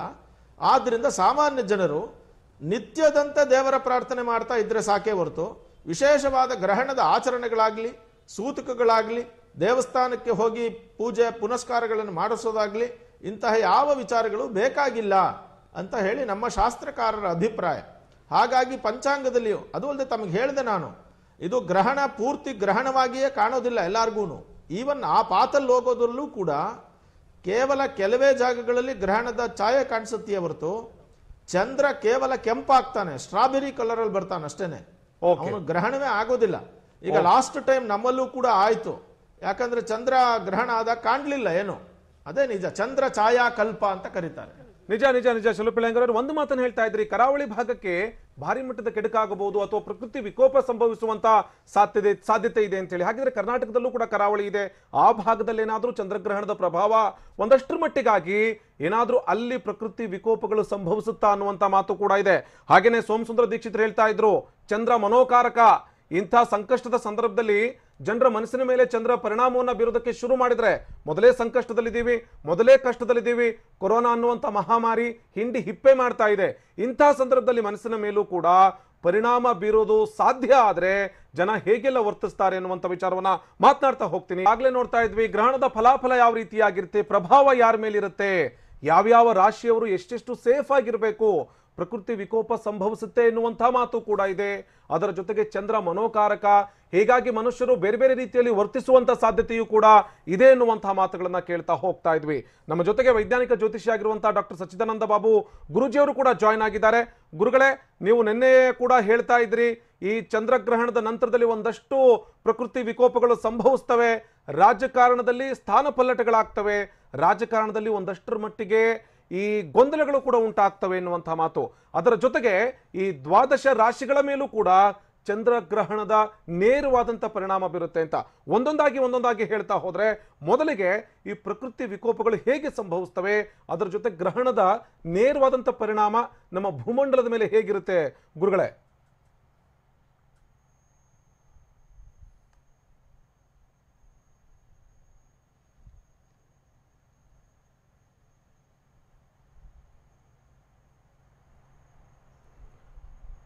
ಸಚ್ಚಿದಾನಂದ ಬಾಬಾ ಗುರುಜಿಗಳೇ, ಕೇಳಿಸ್ತಾ ಇದೆಯಾ ನಾನು ಮಾತಾಡ್ತಾ ಇರೋದು?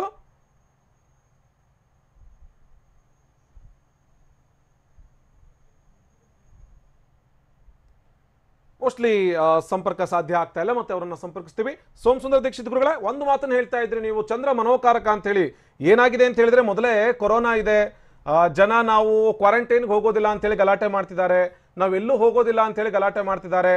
ಕಳೆದ 2-2.5 ತಿಂಗಳ ಅವಧಿನಲ್ಲಿ ಮನೆಯಲ್ಲೇ ಬಂಧಿಯಾಗಿದ್ರು.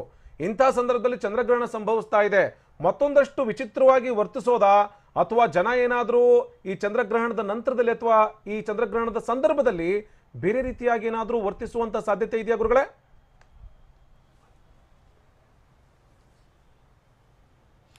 ಇದು ಖಂಡಿತವಾಗ್ಲೂ ಸಾಧ್ಯತೆ ಇದೆ.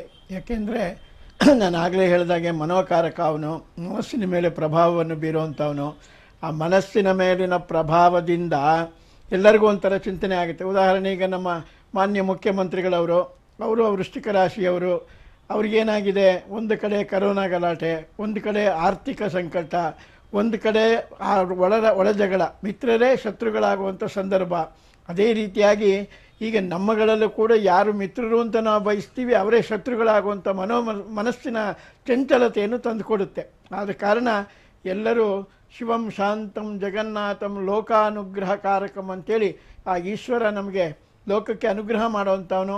ಇಂತಹ ಒಂದು ಕಾಲದಲ್ಲಿ ಅವನ ಪ್ರಾರ್ಥನೆಯನ್ನು ಎಲ್ಲರೂ ಮಾಡಬೇಕು. ಯಾಕೆಂದರೆ ಇದು ಬರೀ ವೃಶ್ಚಿಕ ರಾಶಿಯವರಿಗೆ ಒಂದೇ ಅಲ್ಲ, 27 ನಕ್ಷತ್ರ, 12 ರಾಶಿಗಳು, 9 ಗ್ರಹಗಳು, ಎಲ್ಲರಿಗೂ ಸಂಬಂಧಪಟ್ಟಂತಹ ಈ ಗ್ರಹಣದ ದೋಷ.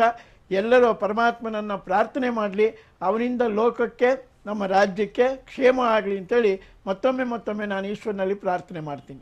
ಗುರುಗಳೇ ಆಗ್ಲೇ ಹೇಳ್ತಾ ಇದ್ರಿ, ರಾಜ್ಯದ ದೊರೆ ಮುಖ್ಯಮಂತ್ರಿ ಯಡಿಯೂರಪ್ಪನವ್ರಿಗೂ ಕೂಡ ಒಂದಷ್ಟು ಸಂಕಷ್ಟಗಳು ಎದುರಾಗ್ತಾ ಇದಾವೆ ವೃಶ್ಚಿಕ ರಾಶಿಯವರು ಅನ್ನುವಂತ ಮಾತನ್ನ ಹೇಳ್ತಾ ಇದ್ರಿ. ಈಗ ಈ ವೃಶ್ಚಿಕ ರಾಶಿ ಇರುವಂತ ಜನ ಎಷ್ಟೊಂದು ಸೇಫ್ ಆಗಿರಬೇಕು ಅಂತೇಳಿ, ಗ್ರಹಣದ ಸಂದರ್ಭದಲ್ಲಿ ಯಾವ ರೀತಿಯಾಗಿ ಅವ್ರು ಇರಬೇಕು, ಗ್ರಹಣದ ನಂತರದಲ್ಲಿ ಯಾವ ರೀತಿಯಾಗಿರ್ಬೇಕು, ಗ್ರಹಣದ ನೇರವಾದಂತ ಪ್ರಭಾವ ಅವ್ರ ಮೇಲೆ ಆಗ್ತಾ ಇರೋದ್ರಿಂದ ಏನಾದ್ರೂ ವಿಶೇಷವಾದಂತ ಪೂಜೆ ಪುನಸ್ಕಾರ ಅಥವಾ ದೇವರ ದರ್ಶನ ಈ ರೀತಿಯಾದಂತ ಯಾವ್ದಾದ್ರು ಕೆಲಸಕ್ಕೆ ಮುಂದಾಗಬೇಕಾ ಅಂತ?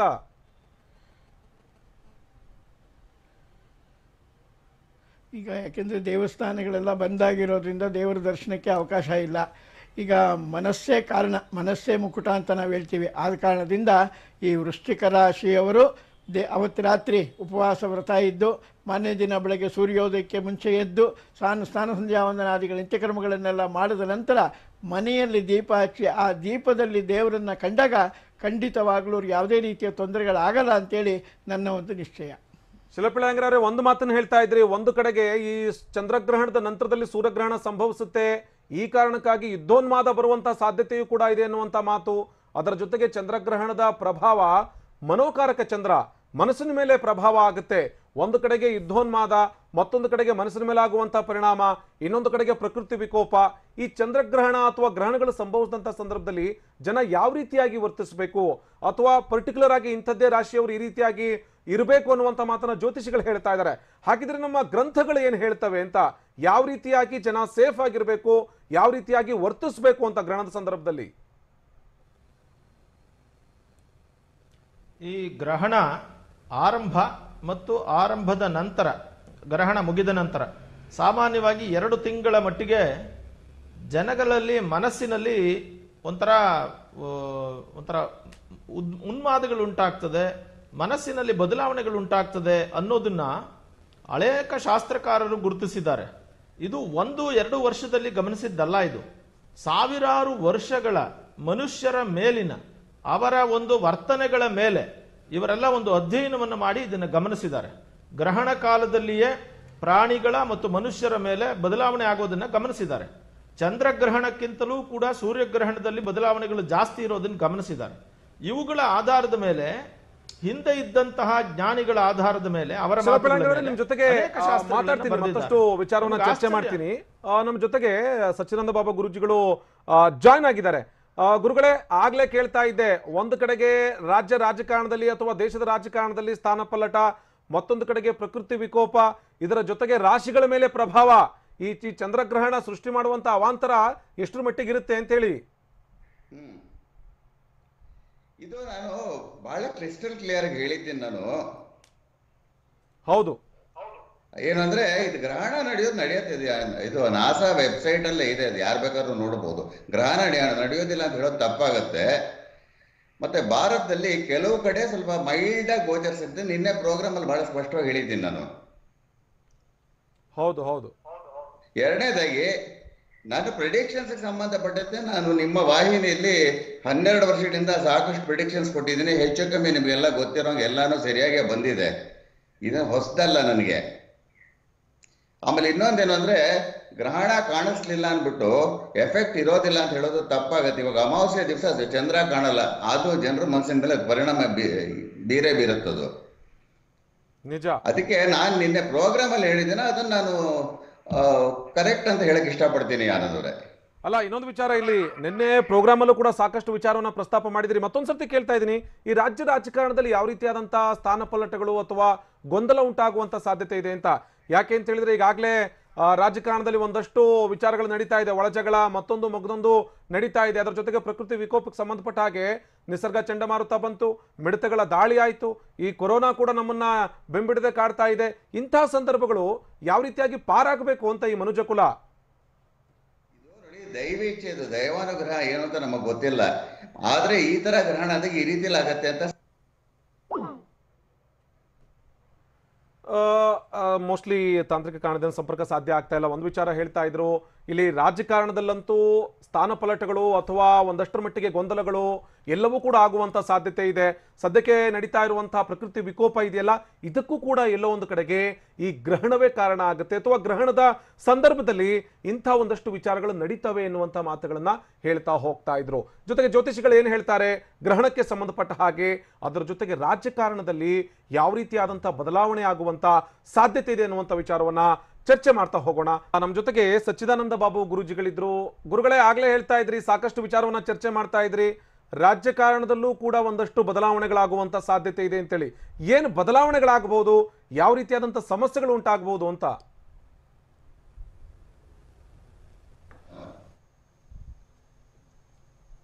ಹಲೋ, ಹೇಳಿ ಕೇಳಿಸ್ತಾ ಇದೆ ಗುರುಗಳೇ, ಹೇಳಿ. ನಾನು ಬದಲಾವಣೆ ಅನ್ನೋ ಪದ ಉಪಯೋಗಿಸ್ಲಿಲ್ಲ ಆನಂದ್ ಅವರೇ. ನಾನು ಹೇಳಿದ್ದು ವಿಚಿತ್ರ ಘಟನೆಗಳು ನಡೆಯುತ್ತೆ, ಕೆಲವರು ಯೋಗಕ್ಷೇಮ ಕೊಳ್ಳೇದಲ್ಲ ಅಂತ ಇಷ್ಟೇ ಹೇಳಿರೋದು ನಾನು. ಓಕೆ ಓಕೆ, ಹಾ ಹಾ ಹಾ ಹಾ. ಸೊ ಅದನ್ನ ನಾವು ಬೇರೆ ರೀತಿಯಲ್ಲಿ ತಿಳ್ಕೊಳಕ್ ಹೋಗಬಾರ್ದು. ಆಮೇಲೆ ಹೇಳಿದ್ದೀನಿ, ಕೆಲವು ಪದಗಳನ್ನ ನಾನು ಬಳಸಕ್ ಆಗೋದಿಲ್ಲ, ಸಮಂಜಸವಾಗಿರೋದಿಲ್ಲ, ಯಾಕಂದ್ರೆ ಇದು ಮೀಡಿಯಾ ಅಲ್ಲಿ ನಾವು ಕೆಲವು ಪದಗಳನ್ನ ಬಳಸಬಾರ್ದು ಅಂತ ಹೇಳಿದ್ದೀನಿ. ಅದು ಘಟನೆಗಳಾದಾಗಲೇ ನಿಮ್ಗೆ ಗೊತ್ತಾಗಿದೆ. ಯಾಕಂದ್ರೆ ಈ ಹಿಂದೆ ಎಲ್ಲ ಥರದ್ದು ಪ್ರಿಡಿಕ್ಷನ್ಸ್ ಕೊಟ್ಟಿರೋದೆಲ್ಲ 99% ನಿಮ್ಮ ವಾಹಿನಿಯಲ್ಲಿ ಕೊಟ್ಟಿರೋದೆಲ್ಲ ಕರೆಕ್ಟಾಗಿ ಬಂದಿದೆ. ಹೌದು ಹೌದು ಹೌದು ಹೌದು ಹೌದು. ಆಮೇಲೆ ಎರಡನೇದಾಗಿ ಈ ಗ್ರಹಣಕ್ಕೆ ಸಂಬಂಧಪಟ್ಟಂತೆ ಒಂದು ಬಹಳ ಸಿಂಪಲ್ ವಿಷಯ ಹೇಳಕ್ ಇಷ್ಟಪಡ್ತೀನಿ. ಇದರಲ್ಲಿ ವಿತಂಡವಾದಗಳು ನೆಸೆಸಿಟಿ ಇಲ್ಲ. ಇದ್ರಲ್ಲಿ ಗ್ರಹಣ ನಡೆಯುತ್ತೆ ಅನ್ನೋದು ನಾಸಾನೇ ಹೇಳ್ಬಿಟ್ಟಿದೆ. ಮತ್ತೆ ಇವತ್ತು ರಾತ್ರಿ ಗೊತ್ತಾಗತ್ತೆ. ಕೆಲವು ಕಡೆ ಭಾರತದಲ್ಲಿ ಕೆಲವು ಕಡೆ ಗೋಚರಿಸತ್ತದು, ಡೆಲ್ಲಿಲಿ ಗೋಚರಿಸುತ್ತೆ, ಬೆಂಗಳೂರಲ್ಲಿ ಒಂದು ಸ್ವಲ್ಪ ಗೋಚರಿಸುತ್ತೆ. ಬಟ್ ಛಾಯೆ ತರ ಕಾಣುತ್ತೆ, ಅದೊಂದು ವಿಸ್ಮಯ ತರ ಇರೋದಿಲ್ಲ ಅಂತ ನಾನು ನಿನ್ನೇನು ಬಹಳ ಸ್ಪಷ್ಟವಾಗಿ ಪ್ರೋಗ್ರಾಮ್ ಅಲ್ಲಿ ಹೇಳಿದ್ದೀನಿ. ಆದ್ರೆ ಕಾಣಿಸ್ದೇ ಇರ್ಲಿ, ಗ್ರಹಣದ ಎಫೆಕ್ಟ್ಸ್ ಅಂತೂ ಖಂಡಿತವಾಗಿ ಇದ್ದೇ ಇರುತ್ತೆ. ಇವಾಗ ಅಮಾವಾಸ್ಯೆ ದಿವಸ ಚಂದ್ರ ಕಾಣೋದಿಲ್ಲ, ಹಾಗನ್ಬಿಟ್ಟು ಮನುಷ್ಯರ ಮೇಲೆ ಪ್ರಭಾವ ಇರೋದಿಲ್ಲ ಅಂತ ಹೇಳಕ್ ಆಗೋದಿಲ್ಲ. ಸುಮಾರು ಎಲ್ರಿಗೂ ಗೊತ್ತಿರೋ ವಿಷಯ ಅಂತಾನೆ ಅದು. ಹಾಗೇನೆ ನಾನು ಏನಾದ್ರು ಪ್ರಿಡಿಕ್ಷನ್ಸ್ ಕೊಟ್ರೆ ಒಂದು 4 ಅವರ್ ಸ್ಟಡಿ ಮಾಡೋದು ಹೊರತು ಸುಮ್ಮನೆ ಏನೋ ಒಂದು ಅಲ್ಲಿ ಹೇಳಿದೆ ಇಲ್ಲಿ ಹೇಳಿದೆ ಅಂತ ಹೇಳಕ್ ಹೋಗೋದಿಲ್ಲ. ಆಚರಣೆಗಳು ಇಲ್ಲ ಅಂತ ನಾನೇ ಸ್ಪಷ್ಟವಾಗಿ ಹೇಳಿದ್ದೀನಿ. ಆದ್ರೆ ಗ್ರಹಣಕ್ಕೆ 3 ಗಂಟೆ ಮುಂಚಿತವಾಗಿ ಏನಾದ್ರೂ ಆಹಾರ ತಗೊಂಡ್ರೆ ಒಳ್ಳೇದು ಅಂತ ಅಷ್ಟು ಮಟ್ಟಿಗೆ ಹೇಳಿದ್ದೀನಿ ನಾನು. ನಿಜ. ಮಿಕ್ಕಿದ ಯಾವ್ದನ್ನು ಆಚರಣೆಗಳಿಲ್ಲ ಅಂತಾನೆ ಹೇಳಿದ್ದೀನಿ. ಅದು ಯಾವ್ದಾದ್ರು ಪಂಚಾಂಗದಲ್ಲಿ ಹೇಳಿರ್ಲಿ, ಅದು ಬೇರೆ ವಿಷಯ. ಬಟ್ ನಾನು ಅಸ್ಟ್ರಾನಾಮಿಕಲ್ ಆಗಿ ಸೈಂಟಿಸ್ಟ್ ತರ ಮಾತಾಡ್ತಿದ್ದೀನಿ ಹೊರತು ಪುರೋಹಿತರ ತರ ನಾನು ಮಾತಾಡ್ತಲ್ಲ. ಇದನ್ನ ಬಹಳ ಸ್ಪಷ್ಟವಾಗಿ ಅರ್ಥ ಮಾಡ್ಕೋಬೇಕು. ಇನ್ನೊಂದು ವಿಚಾರ ಗುರುಗಳೇ, ನೀವು ಹೇಳಿರುವಂತಹ ಮಾತಿದೆಯಲ್ಲ, ಇಲ್ಲಿ ಬದಲಾವಣೆ ಎನ್ನುವಂತ ಪದ ಬಳಸದೆ ಹೋದ್ರೂ ಕೂಡ ವಿಚಿತ್ರವಾದ ಘಟನೆಗಳಿಗೆ ರಾಜಕಾರಣ ಸಾಕ್ಷಿ ಆಗುತ್ತೆ ಎನ್ನುವಂತ ಮಾತು. ಯಾಕೆ ಅಂತ ಹೇಳಿದ್ರೆ ಈಗಾಗಲೇ ಒಂದಷ್ಟು ಒಳಜಗಳ, ನಾಯಕರುಗಳ ಮೇಲೆ ಕೆಸರೆರ ಚಾಟ, ಅವ್ರ ಮೇಲೆ ಇವರು ಹೇಳುವಂತ ಒಂದಷ್ಟು ಘಟನೆಗಳು ನಡೀತಾ ಇದೆ. ಇಂಥ ಘಟನೆಗಳು ಗ್ರಹಣದ ನಂತರದಲ್ಲೂ ಕೂಡ ಮುಂದುವರಿತಾವ ಅಂತ? ಇಲ್ಲಿ ಈ ಘಟನೆಗಳ ಬಗ್ಗೆ ನಾನು ಏನೂ ಮಾತಾಡೋದಿಲ್ಲ ಆನಂದ್ ಅವರೇ. ನಾನು ಹೇಳ್ತಾ ಇರೋ ಪ್ರಿಡಿಕ್ಷನ್ಸ್ಗೂ ಈ ಘಟನೆಗಳಿಗೂ ಸಂಬಂಧ ಇಲ್ಲ. ನಾನು ಆ ಘಟನೆಗಳು ನಡೆದಾಗಲೇ ನಿಮಗೆ ಗೊತ್ತಾಗೋದು ನಾನು ಏನಂತ ಹೇಳಿದ್ದೆ ಅಂತ. ವಿಚಿತ್ರ ಘಟನೆಗಳು ಅಂತ ಬೇರೆ ರೀತಿಯಲ್ಲಿ ಮತ್ತೆ ಯೋಗಕ್ಷೇಮ ಅನ್ನೋ ಪದ ಉಪಯೋಗಿಸಿದ್ದೀನಿ ನಾನು. ಅದು ನಿಮಗೆ ಗೊತ್ತಿರೋಂಗೆ ಇದು ಬಹಳ ಸೆನ್ಸಿಟಿವ್ ಇಶ್ಯೂ ಇದು. ನಿಜ ನಿಜ ನಿಜ ನಿಜ. ಅದಕ್ಕೆ ನಾನು ಜನರಲ್ ಆಗಿ ನಾನು ಈ ಪ್ರಿಡಿಕ್ಷನ್ಸ್ ಕೊಡ್ಬೇಕಾದ್ರೆ ನಾನು ರಾಜಕಾರಣದ ಪ್ರಿಡಿಕ್ಷನ್ಸ್ ಕೊಡೋದು ನಿಲ್ಸೇ ಬಿಟ್ಟಿದ್ದೆ. ಯಾಕಂದ್ರೆ ನನಗೂ ರಾಜಕಾರಣಿಗಳಿಗೂ ಯಾಕೋ ಜೆಲ್ ಆಗೋದಿಲ್ಲ ಕೆಲವು ವಿಷಯದಲ್ಲಿ. ಅದಕ್ಕೆ ನಾನು ರಾಜಕಾರಣ, ನಮ್ಮ ಜನಸಾಮಾನ್ಯರು ಬಹಳ ಮುಖ್ಯ ನನಗೆ. ಹೌದು ಹೌದು ಹೌದು ಹೌದು. ರಾಜಕಾರಣಿಗಳದ್ದು ಗೊತ್ತಿದ್ದಿಲ್ಲ. ಪ್ರಪಂಚದ ಪೂರ್ತಿ ನೀವು ಯಾವುದೇ ದೇಶದ ರಾಜಕಾರಣಿಗಳು ತಗೊಂಡ್ರು ಒಬ್ಬರಾದ್ರೂ ಸರಿಯಾಗಿದ್ದಾರೆ ಅಂತ ನೋಡ್ಬೇಕು. 90% ಯಾರು ಅಷ್ಟು ಸಮಾಧಾನವಾಗಿರೋದಿಲ್ಲ. ಜನರಿಗೆ ಗೊತ್ತಿದೆ, ಜನರಿಗೆ ಎಷ್ಟು ಬೇಸರ ಇರುತ್ತೆ ರಾಜಕಾರಣಿಗಳ ಮೇಲೆ ಅಂತ ನಿಮ್ಗೆ ಎಲ್ರಿಗೂ ಗೊತ್ತಿದೆ. ನೀವು TV 9 ನೀವೇ ತೋರಿಸಿದ್ದೀರಾ ಬೇಕಾದಷ್ಟು. ಅದು ನಿಜ ನಿಜ ನಿಜ ನಿಜ.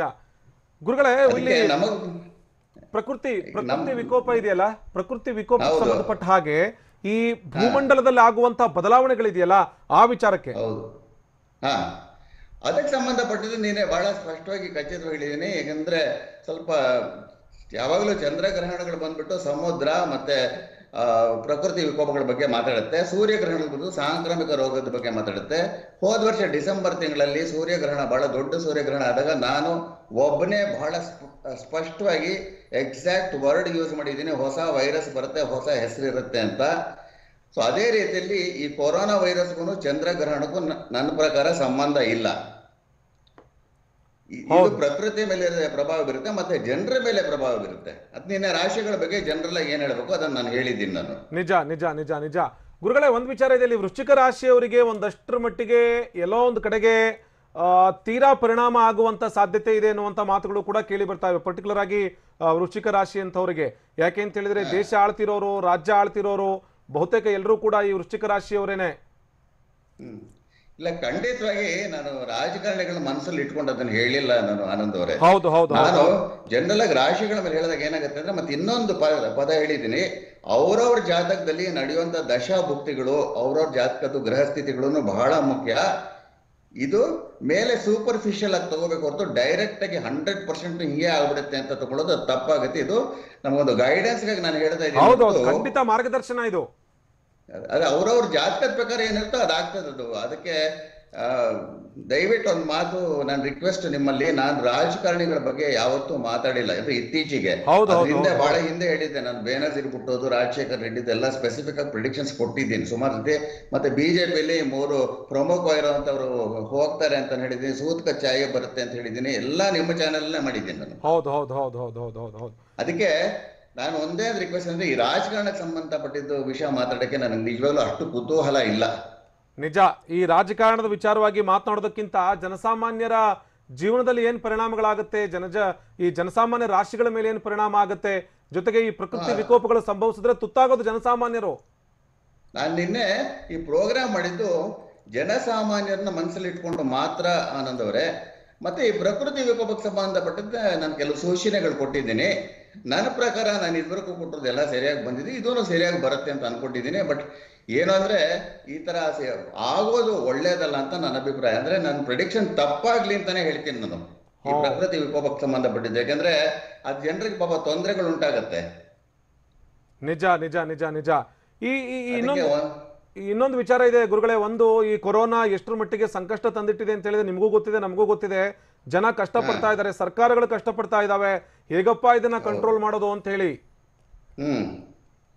ನಿನ್ನೆ ನೋಡಿ, ಕೊರೋನಾಕ್ಕೆ ಸಂಬಂಧಪಟ್ಟಿದ ದೃಷ್ಟಿಯಲ್ಲಿ ನಾನು ಬಹಳ ಕ್ರಿಸ್ಟಲ್ ಕ್ಲಿಯರ್ ಆಗಿ ನಿಮ್ಮ ವಾಹಿನಿಯಲ್ಲಿ ಯಾವಾಗ ಕಡಿಮೆ ಆಗ್ಬೋದು, ಯಾವಾಗ ಹೋಗ್ಬೋದು, ಸಂಪೂರ್ಣವಾಗಿ ಹೋಗ್ಬೇಕಾದ್ರೆ 150% ಸಂಪೂರ್ಣ ಹೋದ್ರೆ ಮಾರ್ಚ್ 2021ಕ್ಕೆ ಗುರು ಗ್ರಹ ಬಂದು ಕುಂಭರಾಶಿ ಕಾಲಿಟ್ಟ ಮೇಲೆ ಅದು ಆಗೋದು ಅಂತ ಹೇಳಿದ್ದೀನಿ. ಮತ್ತೆ ಮಿಕ್ಕಿದ್ದನ್ನ ನಾನು ವಿಶ್ಲೇಷಣೆ ಕೊಟ್ಟಿದ್ದೀನಿ ಆನಂದವರೇ, ಯಾವಾಗ ಕಮ್ಮಿ ಆಗುತ್ತೆ. ಮತ್ತೆ ಈ ಹಿಂದೆ ಬಹಳ ಸ್ಪಷ್ಟವಾಗಿ ನಾನು ಯೂಟ್ಯೂಬಲ್ಲಿ ಹೇಳಿದ್ದೀನಿ, ನಾನು ಮೇ ತಿಂಗಳಲ್ಲಿ ಉಸಿರಾಟ ಶುರು ಆಗುತ್ತೆ ಅಂತ ಹೇಳಿದೆ. ಉಸಿರಾಟ ಅಂದ್ರೆ ಸ್ವಲ್ಪ ಎಲ್ಲ ರಿಲ್ಯಾಕ್ಸ್ ಆಗುತ್ತೆ ಅಂತ, ರಿಲ್ಯಾಕ್ಸ್ ಆಗಿದೆಯಲ್ಲ. ಮತ್ತೆ ಜೂನ್ ತಿಂಗಳಲ್ಲಿ ಇನ್ನು ಸ್ವಲ್ಪ ರಿಲ್ಯಾಕ್ಸ್ ಆಗುತ್ತೆ ಅಂತ ಹೇಳಿದೆ. ಕೊರೋನಾ ಕಮ್ಮಿ ಆಗುತ್ತೆ ಅಂತ ನಾನು ಎಲ್ಲೂ ಹೇಳಲಿಲ್ಲ. ನಿಜ. ಅದಕ್ಕೆ ನಾನು ಯಾವತ್ತೂ ಒಂದೊಂದು ಪದ ಬಳಸ್ಬೇಕಾದ್ರೂ 3 ಸರ್ತಿ 4 ಸರ್ತಿ ನನ್ನ 44 ವರ್ಷದ ಅನುಭವದಲ್ಲಿ ಸ್ಟಡಿ ಮಾಡ್ಕೊಂಡು ಹೇಳ್ತೀನಿ ಹೊರತು ಯಾವುದೋ ಗ್ರಂಥದಲ್ಲಿ ಬರೆದಿದೆ, ಅಲ್ಲಿ ಹೇಳಿದೆ, ಇಲ್ಲಿ ಹೇಳಿದೆ ಅಂತ ನಾನು ಹೇಳಕ್ ಹೋಗ್ಲಿ. ಯಾಕಂದ್ರೆ ಇನ್ನೊಂದು ಹೇಳ್ಬೇಕಾಗತ್ತೆ, ಗ್ರಂಥಗಳು ಬರೆದಿರೋದು ಎಲ್ಲಾನು ಈ ಕಾಲಕ್ಕೆ ಅನ್ವಯಿಸುತ್ತೆ ಅಂತ ಹೇಳೋದು ತಪ್ಪಾಗತ್ತೆ. ಕಾಲ ದೇಶ ವರ್ತಮಾನಗಳು ಬಹಳ ಮುಖ್ಯ ನಮ್ಗೆ. ನಿಜ. ಇವಾಗ 5000 ವರ್ಷಗಳ ಹಿಂದಿದ್ದು ರೂಲ್ಸ್ಗೂ ಈ ರೂಲ್ಸ್ಗೂ ಬಹಳ ವ್ಯತ್ಯಾಸ ಇದೆ ನೋಡಿ. ಹೌದು. ಅದಕ್ಕೆಲ್ಲಾನು ನಾವು ಡಿಟ್ಟೋ ತಗೊಂಡು ಹಾಕಕ್ ಆಗೋದಿಲ್ಲ. ಇದು ಅನುಭವದ ಮೇಲೆ ಹೋಗುತ್ತೆ. ಇದು ನನಗೆ ಗೊತ್ತಿದ್ದಂಗೆ, ಬಹುಶಃ ನಿಮ್ಗೆಲ್ರಿಗೂ ಗೊತ್ತಿರೋಂಗೆ, ನಾನು 77ನೇ ಇಸ್ವಿಯಿಂದ ನಾನು ಇದರಲ್ಲಿ ಅಧ್ಯಯನ ಮಾಡ್ಕೊಂಡು ಬಂದಿರೋದು. ಆಮೇಲೆ ನನ್ನ ಪ್ರಕಾರ ನನಗೊಂದು 85 to 90% ಸಕ್ಸಸ್ ರೇಟು ನಿಮ್ಮ ಚಾನಲ್ ಅಲ್ಲಿ ಇದೆ ಅಂತ ನಿಮಗೂ ಗೊತ್ತಿದೆ, ನನಗೂ ಗೊತ್ತಿದೆ. ಗುರುಗಳೇ, ಒಂದು ವಿಚಾರ ಇದೆ ಇಲ್ಲಿ. ಒಂದು ಕಡೆ ಪ್ರಕೃತಿ ವಿಕೋಪ, ಮತ್ತೊಂದು ಕಡೆಗೆ ಈ ಕಾಡ್ತಾ ಇರುವಂತಹ ಒಂದಷ್ಟು ವೈರಸ್ಸು, ಅದರ ಜೊತೆಗೆ ಮಿಡತೆ ಕೂಡ ನಮ್ಮನ್ನ ಬೆಂಬಿಡದೆ ಕಾಡ್ತಾ ಇದೆ ಭಾರತವನ್ನ. ಇಂತಹ ಸಂದರ್ಭದಲ್ಲಿ ಈ ಗ್ರಹಣದ ಫಲಾಫಲಗಳು ಯಾವ ರೀತಿಯಾಗಿರುತ್ತೆ ಅಥವಾ ಗೋಚರಿಸೋದಿಲ್ಲ, ಧಾರ್ಮಿಕ ಆಚರಣೆಗಳಿಲ್ಲ, ಯಾವುದೇ ರೀತಿಯಾದಂತಹ ಪೂಜೆ ಪುನಸ್ಕಾರಗಳಿಲ್ಲ ಅಂತೇಳಿ ನೀವು ಖಡಾಖಂಡಿತವಾಗಿ ಹೇಳಿಬಿಟ್ಟಿದ್ದೀರಿ ಈಗಾಗಲೇ. ಇಷ್ಟಾದ ಮೇಲೂ ಕೂಡ ಜನ ಏನ್ ಮಾಡಬೇಕು ಅಂತ, ಒಂದಷ್ಟರ ಮಟ್ಟಿಗೆ ನೆಮ್ಮದಿ, ಒಂದಷ್ಟರ ಮಟ್ಟಿಗೆ ಇಲ್ಲಪ್ಪ ಇಂಥ ವಿಕೋಪಗಳು ಸಂಭವಿಸಿದ್ರು ನಾವು ಸೇಫ್ ಆಗಿರುವಂತ ನಿಟ್ಟಿನಲ್ಲಿ ಏನ್ ಮಾಡಬೇಕು ಅಂತ ಜನಸಾಮಾನ್ಯರು? 2 ವಿಷಯ ಮನಸ್ಸಲ್ಲಿ ಇಟ್ಕೋಬೇಕು ಆನಂದ್ ಅವರು. ಏನು ಅಂದ್ರೆ ಬಹಳ ಇಂಪಾರ್ಟೆಂಟು, ನಮ್ಮ ಗ್ರಂಥಗಳಲ್ಲಿ ಭಗವದ್ಗೀತೆ ಬಹಳ ಮುಖ್ಯ ನಮಗೆ. ಅದ್ರಲ್ಲಿ ಏನು ಕೃಷ್ಣ ಏನ್ ಹೇಳ್ತಾನೆ ಅಂದ್ರೆ, ಅಧರ್ಮ ಯಾವಾಗ ಜಾಸ್ತಿ ಆಗುತ್ತೋ ಇದೆಲ್ಲ ಜಾಸ್ತಿ ಆಗುತ್ತೆ, ಪ್ರಕೃತಿ ವಿಕೋಪಗಳು ಇದೆಲ್ಲ ತೊಂದರೆಗಳು ಉಂಟಾಗುತ್ತೆ ಅಂತ ಭಗವದ್ಗೀತೆ ಶ್ರೀಕೃಷ್ಣ ಬಹಳ ಸ್ಪಷ್ಟ ಹೇಳಿದ್ರೆ. ಇವಾಗ ನಿಮಗೆ ಗೊತ್ತಿದ್ದಂಗೆ ಲೈಫ್ ಮೆಕ್ಯಾನೈಸ್ ಆಗ್ಬಿಟ್ಟು ಒಂಥರ ಆಟೋಮೆಟಿಕ್ ಲೈಫ್ ಆಗ್ಬಿಟ್ಟು ಅಧರ್ಮ ಸಿಕ್ಕಾಪಟ್ಟೆ ಜಾಸ್ತಿ ಆಗ್ಬಿಟ್ಟಿದೆ. ಇದೆಲ್ಲರೂ ಒಪ್ಕೋಬೇಕಾಗಿರೋ ವಿಷಯನೇ ಇದು. ಹೌದೌದು, ಖಂಡಿತ. ಅದಕ್ಕೆ ಪ್ರಕೃತಿ ಮಾತೆ ಮುನ್ಸ್ಕೊಂಡ್ಬಿಟ್ಟು ನಮಗ್ ಪಾಠ ಕಲಿಸ್ಕೊಡ್ತಾ ಇದ್ದಾಳೆ. 2ನೇದಾಗೆ ನಾನು ನಿನ್ನೆ ಹೇಳಿದ್ದೀನಿ, ಎಲ್ಲಾ ಮಂತ್ರಗಳಿಂದ ಪೂಜೆಗಳಿಂದಾನೇ ಆಗತ್ತೆ ಅಂತ ಅನ್ಕೊಳ್ಳೋದು ತಪ್ಪಾಗತ್ತೆ. ದೇವರು ನಮ್ಗೊಂದು ಬುದ್ಧಿ ಕೊಟ್ಟಿದ್ದೇನೆ, ಸ್ವಲ್ಪ ಕಾಮನ್ ಸೆನ್ಸ್ ಫ್ಯಾಕ್ಟರ್ಸ್. ಇವಾಗ ಸರ್ಕಾರ ನಮ್ಗೆ ಹೇಳಿದೆ ಸೋಷಿಯಲ್ ಡಿಸ್ಟೆನ್ಸಿಂಗ್ ಇಟ್ಕೋಬೇಕು, ಮತ್ತೆ ಈ ತರ ಸ್ಯಾನಿಟೈಸರ್ ಯೂಸ್ ಮಾಡಿ, ಅದು ಮಾಡಿ, ಮಾಸ್ಕ್ ಹಾಕೊಳ್ಳಿ ಅಂತೆಲ್ಲ ಹೇಳಿದೆ. ಎಷ್ಟು ಜನ ಮಾಡ್ತಾ ಇದ್ದಾರೆ? ಯಾರು ಮಾಡ್ತಾ ಇಲ್ಲ. ನಮ್ಮ ಏರಿಯಲ್ಲೇ ನಾನು ನೋಡ್ತಾ ಇದ್ದೀನಿ, ಸ್ಕೂಲ್ ಇದು ಮಕ್ಕಳು ಕರ್ಕೊಂಡೋಗ ಮಕ್ಕಳೆಲ್ಲ ರಸ್ತೆಯಲ್ಲಿ ಆಟ ಆಡ್ತಾನೆ ಇರ್ತಾರೆ ಕೂತ್ಕೊಂಡ್ಬಿಟ್ಟು, ಸ್ವಲ್ಪನೂ ಪ್ರಿಕಾಷನ್ ತಗೊಳ್ಳೋದಿಲ್ಲ. ದೇವರು ಏನ್ ಮಾಡ್ತಾನೆ ಅಂದ್ರೆ, ದೇವರು ನಮ್ಗೊಂದು ಬುದ್ಧಿ ಅಂತ ಕೊಡ್ತಾನೆ, ಆ ಬುದ್ಧಿ ಉಪಯೋಗಿಸ್ಕೊಳ್ಳೋದು ನಮ್ ಕೆಲಸ. ಹೌದು ಹೌದು ಹೌದು ಹೌದು. ಸೊ ಕಾಮನ್ ಸೆನ್ಸ್ ಪ್ರಕಾರ ಎಲ್ಲ ದೊಡ್ಡವರೆಲ್ಲ ಮಕ್ಕಳಿಗೆಲ್ಲ ಸ್ವಲ್ಪ ಬೋಧನೆ ಮಾಡ್ಬಿಟ್ಟು ಈ ತರ prevention is better then cure ಅಂತ ಮಾಡ್ಕೊಂಡ್ರೆ ಅದು ಖಂಡಿತವಾಗಿ ಇದನ್ನ ಕಂಟೈನ್ ಮಾಡ್ಕೋಬಹುದು. ನಿಜ. ಇವಾಗ ತಾವೇ ತೋರಿಸಿದ್ರಿ ಪಾದರಾಯನಪುರ, ಅಲ್ಲಿ ಇಲ್ಲಿ ಎಷ್ಟು ಮಟ್ಟಿಗೆ ಯಾರು ಫಾಲೋ ಮಾಡ್ತಾ ಇದ್ದಾರೆ ಅಂತ. ಮತ್ತೆ ಇವಾಗ SP ರೋಡ್ ಸೀಲ್ ಆಗಿದೆ ಅಂತ ನೀವು ತೋರಿಸಿದ್ದೀರಾ. ಯಾಕಂದ್ರೆ ಜನರು ಮಾತು ಕೇಳ್ತಾ ಇಲ್ವೇ? ಸುಮಾರು ಜನರು ಇದಕ್ಕೆ ಸ್ವಲ್ಪ ಕಿಂಚಿತ್ತು ಕಿಮ್ಮತ್ತೆ ಇಲ್ಲದೆ ನಡ್ಕೊಳ್ತಾ ಇದ್ದಾರೆ. ಇದು ಬಹಳ ವಿಚಿತ್ರವಾಗಿರುವಂತ ವಿಷಯ ಇದು. ಅದಕ್ಕೆ ಎಲ್ಲಾನು ಹೋಮಗಳಿಂದ ಹವನಗಳಿಂದ ಪೂಜೆಗಳಿಂದ ಹೋಗುತ್ತೆ ಅಂತ ಅನ್ಕೊಳ್ಳೋದು ತಪ್ಪಾಗುತ್ತೆ. ದೇವರು ನಮಗ್ ಬುದ್ಧಿ ಕೊಟ್ಟಿರೋದು ಉಪಯೋಗಿಸುವಂತ. ಆಮೇಲೆ ಇನ್ನೊಂದು ಬಹಳ ಇಂಪಾರ್ಟೆಂಟು, ನಮ್ಮ ರೋಗ ನಿರೋಧಕ ಶಕ್ತಿಗಳನ್ನ ನಾವು ಹೆಚ್ಚಿಸ್ಕೋಬೇಕು, ಎಕ್ಸರ್ಸೈಸ್ ಮಾಡಬೇಕು, ಮತ್ತೆ ಸರಿಯಾಗಿ ಆಲೋಚನೆಗಳು ಮಾಡಬೇಕು. ಯಾರು ಎಕ್ಸರ್ಸೈಸ್ ಮಾಡೋದಿಲ್ವೇ? ನೀವು ಫ್ರಾಂಕ್ ಆಗಿ ಹೇಳಿ. ನಿಜ ನಿಜ ನಿಜ ಎಕ್ಸರ್ಸೈಸ್ ಮಾಡ್ತಾರೆ ಅಂತ. ನಿಜ. ಇನ್ನೊಂದು ಗುರುಗಳೇ, ಚಂದ್ರ ಮನೋಕಾರಕ ಅನ್ನುವಂತ ಮಾತು ಕೂಡ ಇದೆ. ಇವತ್ತು ಚಂದ್ರಗ್ರಹಣ ಇದೆ, ಮನಸ್ಸಿನ ಮೇಲೆ ಯಾವ ರೀತಿಯಾದಂತ ಪರಿಣಾಮ ಬೀರುತ್ತೆ ಅಂತ? ಇಲ್ಲ, ಇದು ಹೆಚ್ಚು ಕಮ್ಮಿ ನಾನು ಸುಮಾರು ಕೇಸಸ್ ಅಲ್ಲಿ ನೋಡಿದ್ದೀನಿ. ನಾರ್ಮಲ್ ಆಗಿ ಒಂದು ಹುಣ್ಣಿಮೆ ಆಗ್ಲಿ ಅಥವಾ ಅಮಾವಾಸ್ಯೆ ಆಗ್ಲಿ ಸಾಧಾರಣವಾಗಿ ಮನುಷ್ಯನ ಮನಸ್ಸು ಅಷ್ಟು ಸ್ಥಿಮಿತವಾಗಿರೋದಿಲ್ಲ. ಈಗ ಇದನ್ನ ಬಹಳ ಸ್ಪಷ್ಟವಾಗಿ ನಮ್ಮ ಋಷಿ ಮುನಿಗಳು ಸಿಂಪಲ್ ಆಗಿ ಹೇಳ್ತಾರೆ, ಅಷ್ಟಮಿ ವ್ಯಾಧಿನಾಶಿನಿ ಅಂತ ಹೇಳ್ತಾರೆ. ಅಂದ್ರೆ ಅಷ್ಟಮಿ ದಿವಸ ಚಂದ್ರ ಮತ್ತೆ ಸೂರ್ಯ 120 ಡಿಗ್ರಿಲಿ ಇದ್ದಾಗ ದೇಹದಲ್ಲಿ ರಕ್ತ ಎಲ್ಲ ಸ್ಮೂತ್ ಆಗಿ ಫ್ಲೋ ಆಗ್ತಾ ಇರುತ್ತೆ, ಗ್ರಾವಿಟೇಷನ್ ಪುಲ್ಸ್ ಕಮ್ಮಿ ಇರುತ್ತೆ, ಅವತ್ತು ಮನ್ಸಿನ ಸ್ಥಿತಿ ಸರಿಯಾಗಿರುತ್ತೆ. ಆವತ್ತಿಂದ ಟ್ರೀಟ್ಮೆಂಟ್ ನೋಡ್ರೆ ಅವಾಗ ಅದ್ರ ಫಲ ಚೆನ್ನಾಗಿರುತ್ತೆ ಅಂತ ಈ ರೀತಿಲಿ ಹೇಳ್ತಾರೆ. ಹಾಗೇನೆ ಹುಣ್ಣಿಮೆ ಮತ್ತು ಅಮಾವಾಸ್ಯೆ ದಿವಸ ಏನಾಗುತ್ತೆ ಅಂದ್ರೆ, ಜನರಲ್ ಆಗಿ ಮನುಷ್ಯನ ಮನಸ್ಸು ನಾರ್ಮಲ್ ಆಗಿ ಹೇಗಿರುತ್ತೋ ಅದಕ್ಕಿಂತ ಒಂದು 30 ಪಟ್ಟು ಡಿಸ್ಟರ್ಬೆನ್ಸ್ ಜಾಸ್ತಿ ಇರುತ್ತೆ. ಇವತ್ತನ್ನ ಗ್ರಾವಿಟೇಷನಲ್ ಪುಲ್ ಅಂತ ತಗೊಳ್ತಿರೋ ಅಥವಾ ಸೂಚಕ ಅಂತ ತಗೊಳ್ತಿರೋ ಗೊತ್ತಿಲ್ಲ. ಬಟ್ ಏನಂದ್ರೆ, ಇವಾಗ ಎಷ್ಟೋ ಜನ ನನ್ನ ಹತ್ರ ಬಂದು ಹೇಳ್ಕೊಳ್ತಾರೆ, ನಮ್ಮ ಮಗ ಬಂದ್ಬಿಟ್ಟು ಅಮಾವಾಸ್ಯೆ ದಿವಸ ಹುಚ್ಚುಚ್ಚಗೆ ಆಡ್ತಾನೆ ಅಂತ ಹೇಳ್ತಾರೆ, ಹುಣ್ಣಿಮೆ ದಿವಸ ಮಕ್ಕಳು ಓಡೋಗ್ಬಿಟ್ರು ಅಂತ ಹೇಳ್ತಾರೆ. ಈ ರೀತಿಲಿ ಇನ್ಸಿಡೆನ್ಸ್ ಆಫ್ ಇವೆಂಟ್ಸ್ ಬಹಳ ಜಾಸ್ತಿ ಇರುತ್ತೆ. ಇವಾಗ ಸಿಂಪಲ್ ಆಗಿ ತಗೊಳ್ಳಿ, ಒಂದು ಹುಣ್ಣಿಮೆ ಅಂತ ಬಂದಾಗ ಸಾಧಾರಣವಾಗಿ 4,000 ಟನ್ ಇರುವಂತ ಹಡಗು ಸುಮ್ಮನೆ 4,000 ಪೌಂಡ್ ಕಡಿಮೆ ಆಗತ್ತಂತೆ ತೂಕ. ಸೊ ಅದನ್ನ ಆ ಸೆಳೆತ ಅನ್ನೋದು ನಮ್ಮ ಮನಸ್ಸಿನ ಮೇಲೆ ಇರುತ್ತೆ. ನಮ್ಮ ಮನಸ್ಸಲ್ಲಿ ಒಂದು ಬ್ರೇನ್ ಅಲ್ಲಿ ಒಂದು ಬ್ರೇನ್ ಫ್ಲೂಯಿಡ್ ಅಂತ ಇರುತ್ತೆ. ಬ್ರೇನ್ ಬಂದು ಕ್ರೇನಿಯಂ ಅಂತ ಒಂದು ಟಫ್ ಕೇಸಲ್ಲಿ ಕೂತಿರುತ್ತೆ. ಆ ಲಿಕ್ವಿಡ್ ಎಲ್ಲ ಏರುಪೇರುಗಳಾದಾಗ ಮನುಷ್ಯನ ಮನಸ್ಸನ್ನು ವಿಚಿತ್ರವಾಗಿ ಓಡುತ್ತೆ. ಹೌದು ಹೌದು ಹೌದು ಹೌದು ಹೌದು ಹೌದು. ಅದಕ್ಕೆ ನಮ್ ಜಾತಕ ನೋಡಿದಾಗ ಮೊದಲು ಬಂದು ಚಂದ್ರನ ಪುರುಷನ ನೋಡೋದು, ಇವ್ರು ಒಳ್ಳೆಯವ್ರಾಗ್ತಾರ ಕೆಟ್ಟವ್ರಾಗ್ತಾರ, ನೆಟ್ಟಿಗೆ ಇರ್ತಾರ ಸೊಟ್ಟಿಗೆ ಇರ್ತಾರ ಅಂತ ಅದ್ರಲ್ಲಿ ನಮ್ಗೊಂದು ಐಡಿಯಾ ಬರುತ್ತೆ. ಅದರಲ್ಲಿ ಇವ್ ಆದಿಶಂಕರಾಚಾರ್ಯರು ಇವ್ರದೆಲ್ಲ ಜಾತಕಗಳು ತಗೊಂಡಾಗ ಚಂದ್ರ ಬಂದು ಬಹಳ ಬಲಿಷ್ಠನಾಗಿರ್ತಾನೆ ಅವ್ರ ಜಾತಕದಲ್ಲಿ. ಇದನ್ನ ಕಮ್ಮಿ ಮಾಡ್ಕೋಬೇಕು ಅಂದ್ರೆ ಮಾರ್ಗಗಳು ಏನ್ ಕೊಡ್ತಾರೆ ನಮ್ಮವರು ಅಂದ್ರೆ, ಒಂದು ದೇಹನ ಫಸ್ಟ್ ಸರಿಯಾಗಿ ಇಟ್ಕೋಬೇಕು ಅಂತ ಹೇಳ್ತಾರೆ. ಯಾಕಂದ್ರೆ ದೇಹೋ ದೇವಾಲಯ ಪ್ರೋಕ್ತು, ಯಾರ ದೇಹನ ಸರಿಯಾಗಿ ಇಟ್ಕೊಳ್ಳೋದಿಲ್ವೋ ಎಷ್ಟೇ ಪೂಜೆ ಪುನಸ್ಕಾರ ಮಾಡಿದ್ರು ಫಲ ಖಂಡಿತವಾಗಿ ಬರೋದಿಲ್ಲ. ಅದು ನಿಜ ನಿಜ ನಿಜ ನಿಜ ನಿಜ. ಹಿಂಗೆ ಫಸ್ಟ್ ದೇವರು ನಮಗೆ ಕೊಟ್ಟಿರುವಂತ ಬಾಡಿ ಇದೆಯಲ್ಲ, ಅದು ಬಂದು ಬಹಳ ಮುಖ್ಯವಾಗಿರುವಂತದ್ದು. ಆ ಬಾಡಿಗೆ ನಾವು ಗಮನ ಕೊಟ್ಟಿಲ್ಲ ಅಂದ್ರೆ ಮಿಕ್ಕಿದ ಪಾರ್ಟ್ಸ್ ಯಾವುದನ್ನು ಸರಿಯಾಗಿ ಕೆಲಸ ಮಾಡೋದಿಲ್ಲ. ಹೌದು ಹೌದು ಗುರುಗಳೇ, ಇದನ್ನ ಹೀಗೆ ಅರ್ಥೈಸ್ಕೋಬಹುದಾ ಅಂತ? ಈ ಶಾಖ ದೇಹಕ್ಕೆ ತಟ್ಟಬೇಕು ಅಂತ ಹೇಳಿದ್ರೆ ನೇರವಾಗಿ ಹೋಗಿ ಬೆಂಕಿ ಹತ್ರ ನಿಂತ್ಕೋಬೇಕು ಅಂತೇನಿಲ್ಲ. ಆ ಬೆಂಕಿಯ ಪ್ರಭಾವ ವಲಯಕ್ಕೆ ಬಂದ್ರೂ ಸಾಕು ಶಾಖ ತಟ್ಟುತ್ತೆ ಅಂತ. ಈ ಚಂದ್ರಗ್ರಹಣ ಸಂಭವಿಸಬೇಕು ಅಥವಾ ಚಂದ್ರಗ್ರಹಣದ ಪ್ರಭಾವ ಬೇಕು ಅಂದ್ರೆ ಕಣ್ಣಿಗೆ ಕಾಣಿಸ್ಲೇಬೇಕು, ಅದು ಗೋಚರಿಸಲೇಬೇಕು ಅಂತೇನಿಲ್ಲ. ಇಲ್ಲ, ಸಿಂಪಲ್ ತಗೊಳ್ಳಿ. ಇವಾಗ ಬಿರುಗಾಳಿ ಬಂದಾಗ ಗಾಳಿ ಕಾಣಿಸ್ಬೇಕಾಗಿಲ್ವಲ್ಲ? ನಿಜ. ಅದು ಹೊಡ್ಕೊಂಡು ಹೋಗುತ್ತೆ, ಅದು ಮನುಷ್ಯನ ಮೇಲೆ ಇದಾಗತ್ತೆ. ಅದಕ್ಕೆ ಸಿಂಪಲ್ ಮನುಷ್ಯನ್ಗೆ ಹೊಟ್ಟೆ ಹಸು ಅಂದ್ರೆ ಹೊಟ್ಟೆ ಹಸು ಕಾಣಿಸ್ಕೋಬೇಕು ಅಂತಿಲ್ಲ, ಅಲ್ಲಿ ಹೊಟ್ಟೆ ಹಸುವಾಗೋದು ಆಗ್ತದೆ. ಇಟ್ಸ್ ಅ ನ್ಯಾಚುರಲ್ ಫಿನಾಮಿನಾ ಅಂತ ಹೇಳೋದು. ಹೌದು ಹೌದು ಹೌದು ಹೌದು ಹೌದು. ಅದಕ್ಕೆ ನನ್ನ ರಿಸರ್ಚ್ ಏನು ಅಂದ್ರೆ, ಇವಾಗ ನಾನು ಅಮೆರಿಕ, ಜರ್ಮನಿ, ಫ್ರಾನ್ಸ್ ಎಲ್ಲ ಕಡೆ ನಾನು ರಿಸರ್ಚ್ ಮಾಡ್ಕೊಂಡು ದೊಡ್ಡ ದೊಡ್ಡ ವ್ಯಕ್ತಿಗಳ ಜೊತೆಲೆಲ್ಲ ನಾನು ಸಂಪರ್ಕ ಮಾಡ್ಕೊಂಡು ನನ್ನ ಅನುಭವದಲ್ಲಿ ನಾನು ಅನ್ಕೊಂಡಿದ್ದೇನೆಂದ್ರೆ 50% ಇದೆಲ್ಲ ನಮ್ಮ ಕೈಯಲ್ಲಿರುತ್ತೆ ಆನಂದವರೇ. ನಿಜ ನಿಜ ನಿಜ. ಬರೀ ಪ್ರಕೃತಿನ ಬ್ಲೇಮ್ ಮಾಡೋದು ತಪ್ಪಾಗತ್ತೆ. ನಾವು ಪ್ರಕೃತಿ ಗೌರವ ಕೊಟ್ಟಿಲ್ಲ, ಆ ಪ್ರಕೃತಿ ನಮ್ಗೆ ಪಾಠ ಹೇಳ್ಕೊಡ್ತಾ ಇದೆ ಇವಾಗ. ಹೌದು ಹೌದು ಹೌದು ಹೌದು. ಅದಕ್ಕೆ ಮಕ್ಕಳನ್ನ ಮನೇಲಿ ಬೆಳೆಸಿದಾಗ ಫಸ್ಟ್ ಏನ್ ಹೇಳ್ಕೊಡ್ಬೇಕು ಅಂದ್ರೆ, ಸ್ಕೂಲ್ಗೆ ಹೋಗಿ 95% ತಗೊಂಡ್ ಹೇಳ್ಬಾರ್ದು. ನಿಜ. ಫಸ್ಟ್ ಕೆಲವು ಮೌಲ್ಯಗಳನ್ನ ಬೆಳೆಸ್ಕೋಬೇಕು. ಮತ್ತೆ ಇನ್ನೊಬ್ಬರಿಗೆ ಹಾನಿ ಉಂಟು ಮಾಡಬಾರ್ದು, ಕೆಟ್ಟದಾಗಿ ಮಾತಾಡಬಾರ್ದು, ಬಾಯಲ್ಲಿ ಒಳ್ಳೆ ಮಾತು ಬರ್ಬೇಕು, ಆರೋಗ್ಯ ನೋಡ್ಕೊಂಡು ಫಸ್ಟ್ ತಾಯಿ ತಂದೆಗಳ ಮಕ್ಕಳಿಗೆ ಇದನ್ನ ಹೇಳ್ಕೊಡ್ಬೇಕು ಹೊರತು ಸುಮ್ಮನೆ ರ್ಯಾಂಕ್ ತಗೋ ಅಂತ ಕೂತ್ಕೊಂಡ್ರೆ ಅಂತ ಮಕ್ಕಳು ರ್ಯಾಂಕ್ ತಗೊಂಡವ್ರು ಎಷ್ಟೋ ಜನ ಏನೇನೋ ಮಾಡಿಬಿಟ್ಟಿದ್ದಾರೆ, ಅದು ಬೇರೆ ವಿಷಯ. ನಿಜ ನಿಜ ನಿಜ ನಿಜ ನಿಜ. ಸೊ ಮಾರಲ್ ಎಜುಕೇಶನ್ ಅನ್ನೋದು ಬಹಳ ಮುಖ್ಯ. ಅದಕ್ಕೆ ಸುಮಾರು ಜನ ಅನ್ಫಾರ್ಚುನೇಟ್ಲಿ ನಾನು ನೋಡ್ತಾ ಇರ್ತೀನಿ, ಅದು ಜಾಸ್ತಿ ಗಮನ ಕೊಡ್ತಿಲ್ಲ, ಬರೀ ದುಡ್ಡು ಮಾಡ್ಕೊಳ್ಳೋದು ಮತ್ತು ಬಂಗ್ಲೆಗಳು ಕಟ್ಸ್ಕೊಳ್ಳೋದು, ಅದು ಮಾಡೋದು, ಇದು ಮಾಡೋದು, ಇದು ಒಂದೇ ಮನಸ್ಸಲ್ಲಿ ಇರುತ್ತೆ ಹೊರತು ಆಮೇಲೆ ರ್ಯಾಂಕು ಅಂತ ಹೇಳ್ಬಿಟ್ಟು ಕೊನೆಗೆ ಎಷ್ಟೋ ಮಕ್ಕಳು ಪೇಷಂಟ್ಗಳಾಗ್ಬಿಟ್ಟಿದ್ದಾರೆ ನನ್ನ ಹತ್ರ ಬಂದಿರೋರು.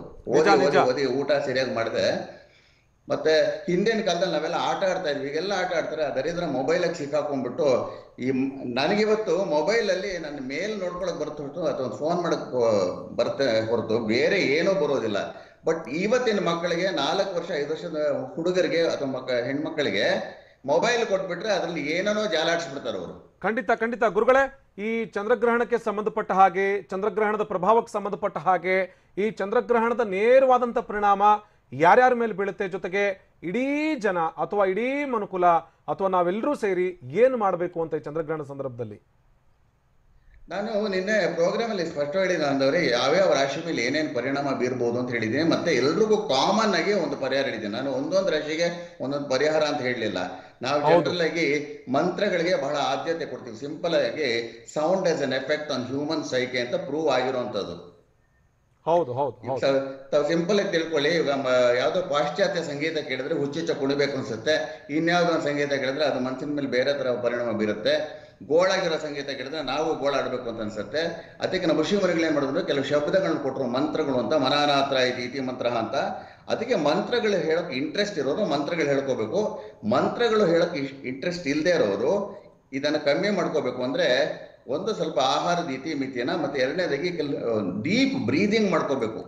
ಈ ಗ್ರಹಣ ದಿವಸ ಏನ್ ಮಾಡ್ಬೇಕು ಅಂದ್ರೆ, ಗ್ರಹಣದ ಹೊತ್ತಿಗೆ ಒಂದು 1 hour ಸುಮ್ಮನೆ ಕುರ್ಚಿ ಮೇಲೆ ಕೂತ್ಕೊಂಡ್ಬಿಟ್ಟು ಡೀಪ್ ಆಗಿ ಇನ್ಹಲೇಷನ್ಸ್ ಎಕ್ಸಲೇಷನ್ಸ್ ಕಾಮಾಗಿ ಕೂತ್ಕೊಂಡು ಮಾಡ್ತಾ ಇದ್ರೆ ಅದು ಅರ್ಧ ಪರಿಣಾಮ, ಕೆಟ್ಟ ಪರಿಣಾಮಗಳನ್ನ ಕಡಿಮೆ ಮಾಡುತ್ತೆ. ಮತ್ತೆ ಇನ್ನೊಂದು, ಈ ಗ್ರಹಣದ ಸಮಯದಲ್ಲಿ 1 day ಬಿಫೋರು ಮತ್ತೆ 1 day ಆಫ್ಟರ್ ಯಾವಾಗ್ಲೂ ಏನ್ ಹೇಳ್ತಾರೆ ಅಂದ್ರೆ, ದಯವಿಟ್ಟು ಬಹಳ ದೊಡ್ಡ ಪ್ರಮಾಣದ ನೀವು ನಿರ್ಧಾರಗಳು ಮಾಡಕ್ ಹೋಗ್ಬೇಡಿ, ಇಂಪಾರ್ಟೆಂಟ್ ಡಿಸ್ಕಷನ್ಸ್ ಮಾಡಕ್ ಹೋಗ್ಬಿಡಿ, ಸಂಬಂಧಗಳ ಬಗ್ಗೆ ಮಾತಾಡಬೇಡಿ. ಎಲ್ಲರೂ ಸದ್ಯಕ್ಕೆ ಮೂಗರಾಗ್ಬಿಟ್ಟು ಕಿವುಡ್ರಾಗ್ಬಿಟ್ರೆ ಬಹಳ ಒಳ್ಳೇದು 2 ದಿವಸ. ಓಕೆ ಥ್ಯಾಂಕ್ ಯು ಗುರುಗಳೇ. ಇಷ್ಟೊತ್ತು ಜಾಯ್ನ್ ಆದ್ರಿ, ಹಲವಾರು ವಿಚಾರಗಳನ್ನ ಹೇಳ್ತಾ ಇದ್ರಿ. ಗ್ರಹಣದ ಸಂದರ್ಭದಲ್ಲಿ ಯಾವ್ಯಾವ ರೀತಿಯಾದಂತಹ ಪರಿಣಾಮಗಳಾಗ್ತವೆ, ಯಾವ ರೀತಿಯಾದಂತಹ ಮನೋವ್ಯಾಧಿಗಳು ಶುರುವಾಗ್ತವೆ ಎನ್ನುವಂಥ ವಿಚಾರವನ್ನ ಹೇಳ್ತಾ ಹೋಗ್ತಾ ಇದ್ರಿ. ನಮ್ಮ ಜೊತೆಗೆ ಸೋಮಸುಂದರ ದೀಕ್ಷಿತರು ಇದ್ದಾರೆ, ಜೊತೆಗೆ ಶೆಲ್ಲಪಿಳ್ಳ ಅಯ್ಯಂಗಾರ್ ಅವರು ಕೂಡ ಇದ್ದಾರೆ. ಅವ್ರ ಬಳಿಯಲ್ಲೂ ಕೇಳೋಣ, ಜನ ಏನು ಮಾಡಬೇಕು ಇಂತಹ ಸಂದರ್ಭದಲ್ಲಿ? ಗ್ರಹಣದ ಫಲಾಫಲಗಳು ನಮಗೆ ಸಿಗಬೇಕು ಅಥವಾ ಶುಭ ಅಶುಭಗಳಿಂದ ನಾವು ತಪ್ಪಿಸಿಕೊಳ್ಳೋದು ಹೇಗೆ, ಅಥವಾ ಶುಭ ಫಲಗಳನ್ನು ನಾವು ಪಡೆದುಕೊಳ್ಳೋದು ಹೇಗೆ, ಇವೆಲ್ಲ ವಿಚಾರಕ್ಕೆ ಸಂಬಂಧಪಟ್ಟ ಹಾಗೆ ಚರ್ಚೆಯನ್ನು ಮಾಡ್ತೀನಿ.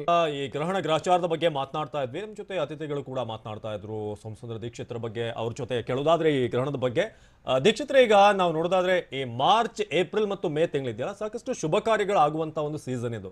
ಆದ್ರೆ ಎಲ್ಲವೂ ಕೂಡ ಸದ್ಯಕ್ಕೆ ಹೋಲ್ಡ್ ಆಗಿದೆ. ಒಂದಷ್ಟು ಜನ ಕಡಿಮೆ ಜನರನ್ನ ಸೇರಿಸಿ ಮಾಡಿದ್ರು ಕೂಡ ಶುಭ ಕಾರ್ಯಗಳನ್ನ ಪೋಸ್ಟ್ಪೋನ್ ಮಾಡಿದ್ದಾರೆ. ಈಗ ಇದೇ ಸಂದರ್ಭದಲ್ಲಿ ಗ್ರಹಣ ಕೂಡ ಬಂದಿದೆ. ಜೊತೆಗೆ ಎಕ್ಸ್ಪರ್ಟ್ಗಳು ಹೇಳುವಂತ ಪ್ರಕಾರ ಜೂನ್ ಜುಲೈನಲ್ಲಿ ಇದು ಕೊರೋನಾ ಪೀಕಿಗೆ ಹೋಗುತ್ತೆ ಅಂತ.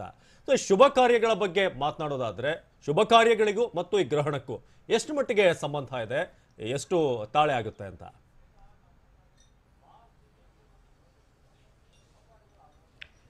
ಈಗ ಚಂದ್ರ ಅನ್ನೋದು ಶುಭ, ಗ್ರಹಣ ಅನ್ನೋದು ಅಶುಭ. ಈಗ ಚಂದ್ರ ನಮ್ಗೆ ಇಲ್ದಿದ್ರೆ, ನಮ್ಮ ಚಂದ್ರ ದರ್ಶನ ಇಲ್ಲ ಅಂದರೆ ಏನೂ ಪ್ರಯೋಜನವೇ ಇಲ್ಲ. ಆದರೆ ಈ ಗ್ರಹಣವಾದ ನಿಮಿತ್ತ ಕಾಲದಲ್ಲಿ ಎಲ್ಲವನ್ನೂ ಬಂಧನ ಮಾಡ್ತೀವಿ ನಾವು. ಆಹಾರವನ್ನು ಬಂಧನ ಮಾಡ್ತೀವಿ, ದೇವತಾ ಪೂಜೆಗಳನ್ನ ಬಂಧನ ಮಾಡ್ತೀವಿ, ಶುಭ ಮಾತಾಡುವಂಥ ವಿಷಯಗಳನ್ನ ಕೂಡ ಬಂಧನ ಮಾಡ್ತೀವಿ. ಹಾಗೆ ಆ ಅಶುಭವಾದ ಗ್ರಹಣವು ಬಂದಾಗ ಶುಭಕ್ಕೆ ಒಂದು ಧಕ್ಕೆ ಬಂದ ಹಾಗೆ. ಆ ರೀತಿಯಾಗಿ ಈಗ ಮಾರ್ಚ್, ಏಪ್ರಿಲ್, ಮೇ, ಜೂನ್ ಇವೆಲ್ಲ ನಡೀಬೇಕಾದಂಥ ಶುಭ ಕಾರ್ಯಗಳೆಲ್ಲ ಈ ಕರೋನಾ ಗಲಾಟೆಯಿಂದ ಎಲ್ಲ ನಿಂತೋಗಿದೆ. ದೇವತೆಗಳಿಗೆ ಅಜ್ಞಾತವಾಸ. ಈಗ 3 ತಿಂಗಳಿಂದ ನಮ್ಮ ಗಂಗಾಧರೇಶ್ವರನ ಅಜ್ಞಾತವಾಸ, ಮೊದಲೇ ಗವಿಲಿರೋನು, ಅಂಥ ಗವಿಲಿ ದೇವರನ್ನ ದರ್ಶನ ಮಾಡುವಂಥ ಕಾಲ ಹೋಗಿ ಈಗ ಪರ್ಮನೆಂಟಾಗಿ ಸ್ವಾಮಿ ಗವಿಲಿ ಕೂತ್ಕೊಳ್ಳೋಂಥ ಪರಿಸ್ಥಿತಿ ಬಂದಿದೆ. ಆದ್ದರಿಂದ ಸ್ವಾಮಿಯಲ್ಲಿ ನಾವು ನಿತ್ಯ ಬೇಡ್ಕೊಳ್ಳೋದೇನಪ್ಪ ಅಂದರೆ, ಇಂತಹ ಪರಿಸ್ಥಿತಿ ಈ ಪ್ರಪಂಚಕ್ಕೆ ಬರೋದು ಬೇಡ ಅಂತ ಸ್ವಾಮಿನ ನಿತ್ಯ ನಾವು ಪ್ರಾರ್ಥನೆ ಮಾಡ್ತಾ ಇದ್ದೀವಿ. ಏನೋ ಈ ಜೂನ್, ಜುಲೈ, ಆಗಸ್ಟ್ನಲ್ಲಿ ಈ ಒಂದು ಪೀಡೆ ನಮ್ಮನ್ನು ತೊಲಗಿ ದೂರ ಹೋದರೆ ಎಲ್ಲರಿಗೂ ಅನುಕೂಲ ಆಗುತ್ತೆ. ಆಮೇಲೆ ಅವ್ರು ಏನು ನೆನೆಸ್ಕೊಂಡಿದ್ರು ಶುಭ ಕಾರ್ಯಗಳನ್ನು ಈಗ ಚಿಕ್ಕದಾಗಿ ಮಾಡ್ತಿದ್ದಾರೆ. ಏನಾಗುತ್ತೆ ಅಂದರೆ, ನೆಂಟರು ಇಷ್ಟನ್ನು ಯಾರು ಕರೀದಿನ ನಾವು ಶುಭ ಕಾರ್ಯ ಮಾಡಿದಾಗ ಅದು ಶುಭ ಕಾರ್ಯವಾಗಿ ಸೇರಲ್ಲ. ಯಾಕೆಂದರೆ ಶುಭ ಕಾರ್ಯದಲ್ಲೇ ಎಲ್ಲರೂ ಒಟ್ಟಾಗಿ ಸೇರೋದು. ಏನೇ ವೈಮನಸ್ಸತ್ವ, ಏನೇ ಶತ್ರುತ್ವ ಇದ್ದರೂ ಮನೆಯಲ್ಲಿ ಒಂದು ಶುಭ ಕಾರ್ಯ ಅಂದರೆ ಎಲ್ಲರೂ ಸೇರ್ತಾರೆ. ಆ ಕ್ಷಣಗಳಲ್ಲಿ ಎಲ್ಲರ ಮನಸ್ಸು ನಿರ್ಮಲವಾಗಿರುತ್ತೆ. ಅಂತಹ ನಿರ್ಮಲವಾದ ಮನಸ್ಸಿಗೆ ಅವಕಾಶವೇ ಇಲ್ದಿರಂಗಾಯಿತು. ಆ ಭಗವಂತನ ಅನುಗ್ರಹದಿಂದ ಬೇಗ ಈ ಅಶುಭ ತೊಲಗಿ ಶುಭವಾಗಲಿ ಅಂತೇಳಿ ನಾನು ಇಚ್ಛೆ ಬೀಳ್ತಾ ಇದ್ದೀನಿ. ಇನ್ನು ಶೈಲಪ್ರಿಯ ಅಯ್ಯಂಗಾರ್ ಅವರೇ, ನಿಮ್ಮನ್ನು ಕೇಳೋದಾದ್ರೆ ಈಗ ಈ ಒಂದು ಸೀಸನ್ ಏನಿದೆ ಆಲ್ಮೋಸ್ಟ್ ಪೀಕಿಗೆ ತಲುಪ್ತಾ ಇದ್ದೀವಿ. ಇದೇ ಪ್ರಶ್ನೆ ನಿಮ್ಮನ್ನು ಕೂಡ ಕೇಳೋದಾದ್ರೆ, ಒಂದು ರೀತಿ ಈ ಟೈಮ್ನಲ್ಲೇ ಗ್ರಹಣ, ಅದು ಕೂಡ ನೀವು ಹೇಳಿದ್ರಿ ಚಂದ್ರಗ್ರಹಣದ ನಂತರ ಸೂರ್ಯಗ್ರಹಣ ಬಂದ್ರೆ ಒಂದು ಯುದ್ಧೋನ್ಮಾದ ಇರುತ್ತೆ ಅಂತ ಹೇಳಿ. ಇದು ಎಷ್ಟು ಮಟ್ಟಿಗೆ ಈಗಿರುವಂಥ ಕೊರೋನಾ ಪರಿಸ್ಥಿತಿ ಮತ್ತು ಮುಂದಿನ ದಿನಗಳಲ್ಲಿ ಇದು ಕಂಟ್ರೋಲ್ಗೆ ಬರುವಂಥದ್ದು, ಈಗಾಗಲೇ ಮಾರ್ಚ್ವರೆಗೆ ಅಂತ ಹೇಳ್ತಾರೆ ಬಹಳಷ್ಟು ಜನ, ಮಾರ್ಚ್ನಲ್ಲಿ ಕ್ಲಿಯರ್ ಆಗುತ್ತೆ ಅಂತ. ಎಕ್ಸಾಕ್ಟ್ಲಿ ಮಾರ್ಚ್ನಲ್ಲಿ ಕ್ಲಿಯರ್ ಆಗುವಂಥದ್ದು ಇದೆಯಾ, ಅಥವಾ ಈ ವರ್ಷದಲ್ಲೇ ನಾವು ನೋಡ್ಬೋದಾ ಒಂದು ರಿಲೀಫನ್ನು, ಈ ಗ್ರಹಣಗಳು ಮುಗಿದ ನಂತರ ರಿಲೀಫಾ ಅಥವಾ ಮತ್ತಷ್ಟು ಟೆನ್ಷನ್ ಹೆಚ್ಚಾಗುತ್ತಾ ಅಂತ? ಇಲ್ಲ, ಈ ಗ್ರಹಣದ ಬಗ್ಗೆ ನಾವು ಯೋಚನೆ ಮಾಡುವಾಗ ನನಗೆ ಆಶ್ಚರ್ಯವಾಗೋದೇನಪ್ಪ ಅಂತಂದರೆ, ನಾವು ಈ ಗ್ರಹಣದ ಫಲಗಳನ್ನು ಏನು ಹೇಳ್ತಾ ಇದ್ದೀವಿ ಅಥವಾ ಬೇರೆಯವರು ಹೇಳ್ತಾ ಇದ್ದಾರೆ, ನಾನಂತೂ ಹೇಳ್ತಾ ಇರೋದು ಪರಿಪೂರ್ಣವಾಗಿ ಬೃಹತ್ ಸಂಹಿತೆಯ ಮತ್ತು ಪರಾಶರ ಸಂಹಿತೆಯ ಆಧಾರದ ಮೇಲೆ. ಇವರು ಎಷ್ಟು ಅತ್ಯಂತ ದೂರದರ್ಶಕವಾಗಿ ಚಿಂತನೆ ಮಾಡಿದ್ದಾರೆ ಅಂದರೆ, ತಮಗ್ರಾಸ ಫಲದಲ್ಲಿ ಹೇಳುವಾಗ ಫಸಲಿನ ಹಾನಿ, ಕಳ್ಳರ ಭಯ, ಅತಿವೃಷ್ಟಿ ಅಥವಾ ಅನಾವೃಷ್ಟಿ, ಕೀಟಬಾಧೆ, ಮಿಡತೆಗಳ ಹಾವಳಿ, ರಾಷ್ಟ್ರಗಳಲ್ಲಿ ಪರಸ್ಪರ ದ್ವೇಷ, ಇಷ್ಟನ್ನು ನಾನು ಹೇಳಿದ್ದಲ್ಲ, ಶಾಸ್ತ್ರ ಗ್ರಂಥದಲ್ಲೇ ಉಲ್ಲೇಖವಾಗಿರೋದು. ಅದು ಸ್ಪೆಷಲಿ ಜ್ಯೇಷ್ಠ ಮಾಸದಲ್ಲಿ ಈ ತಮಗ್ರಾಸ ಫಲ. ಈ ತಮಗ್ರಾಸ ಫಲದಲ್ಲಿ ಮತ್ತೊಮ್ಮೆ ಹೇಳ್ತೀನಿ, ಫಸಲು ಹಾನಿ, ಕಳ್ಳರ ಭಯ, ಅತಿವೃಷ್ಟಿ ಅನಾವೃಷ್ಟಿ, ಕೀಟಬಾಧೆ, ಮಿಡತೆಗಳ ಹಾವಳಿ, ರಾಷ್ಟ್ರಗಳಲ್ಲಿ ಪರಸ್ಪರ ದ್ವೇಷ. ಜಗತ್ ಮಿಹಿರಾಚಾರ್ಯರು ಬರೆದಿರುವಂತಹ ಗ್ರಂಥದಲ್ಲಿ ಉಲ್ಲೇಖ ಆಗಿರೋದಾ ಇದು?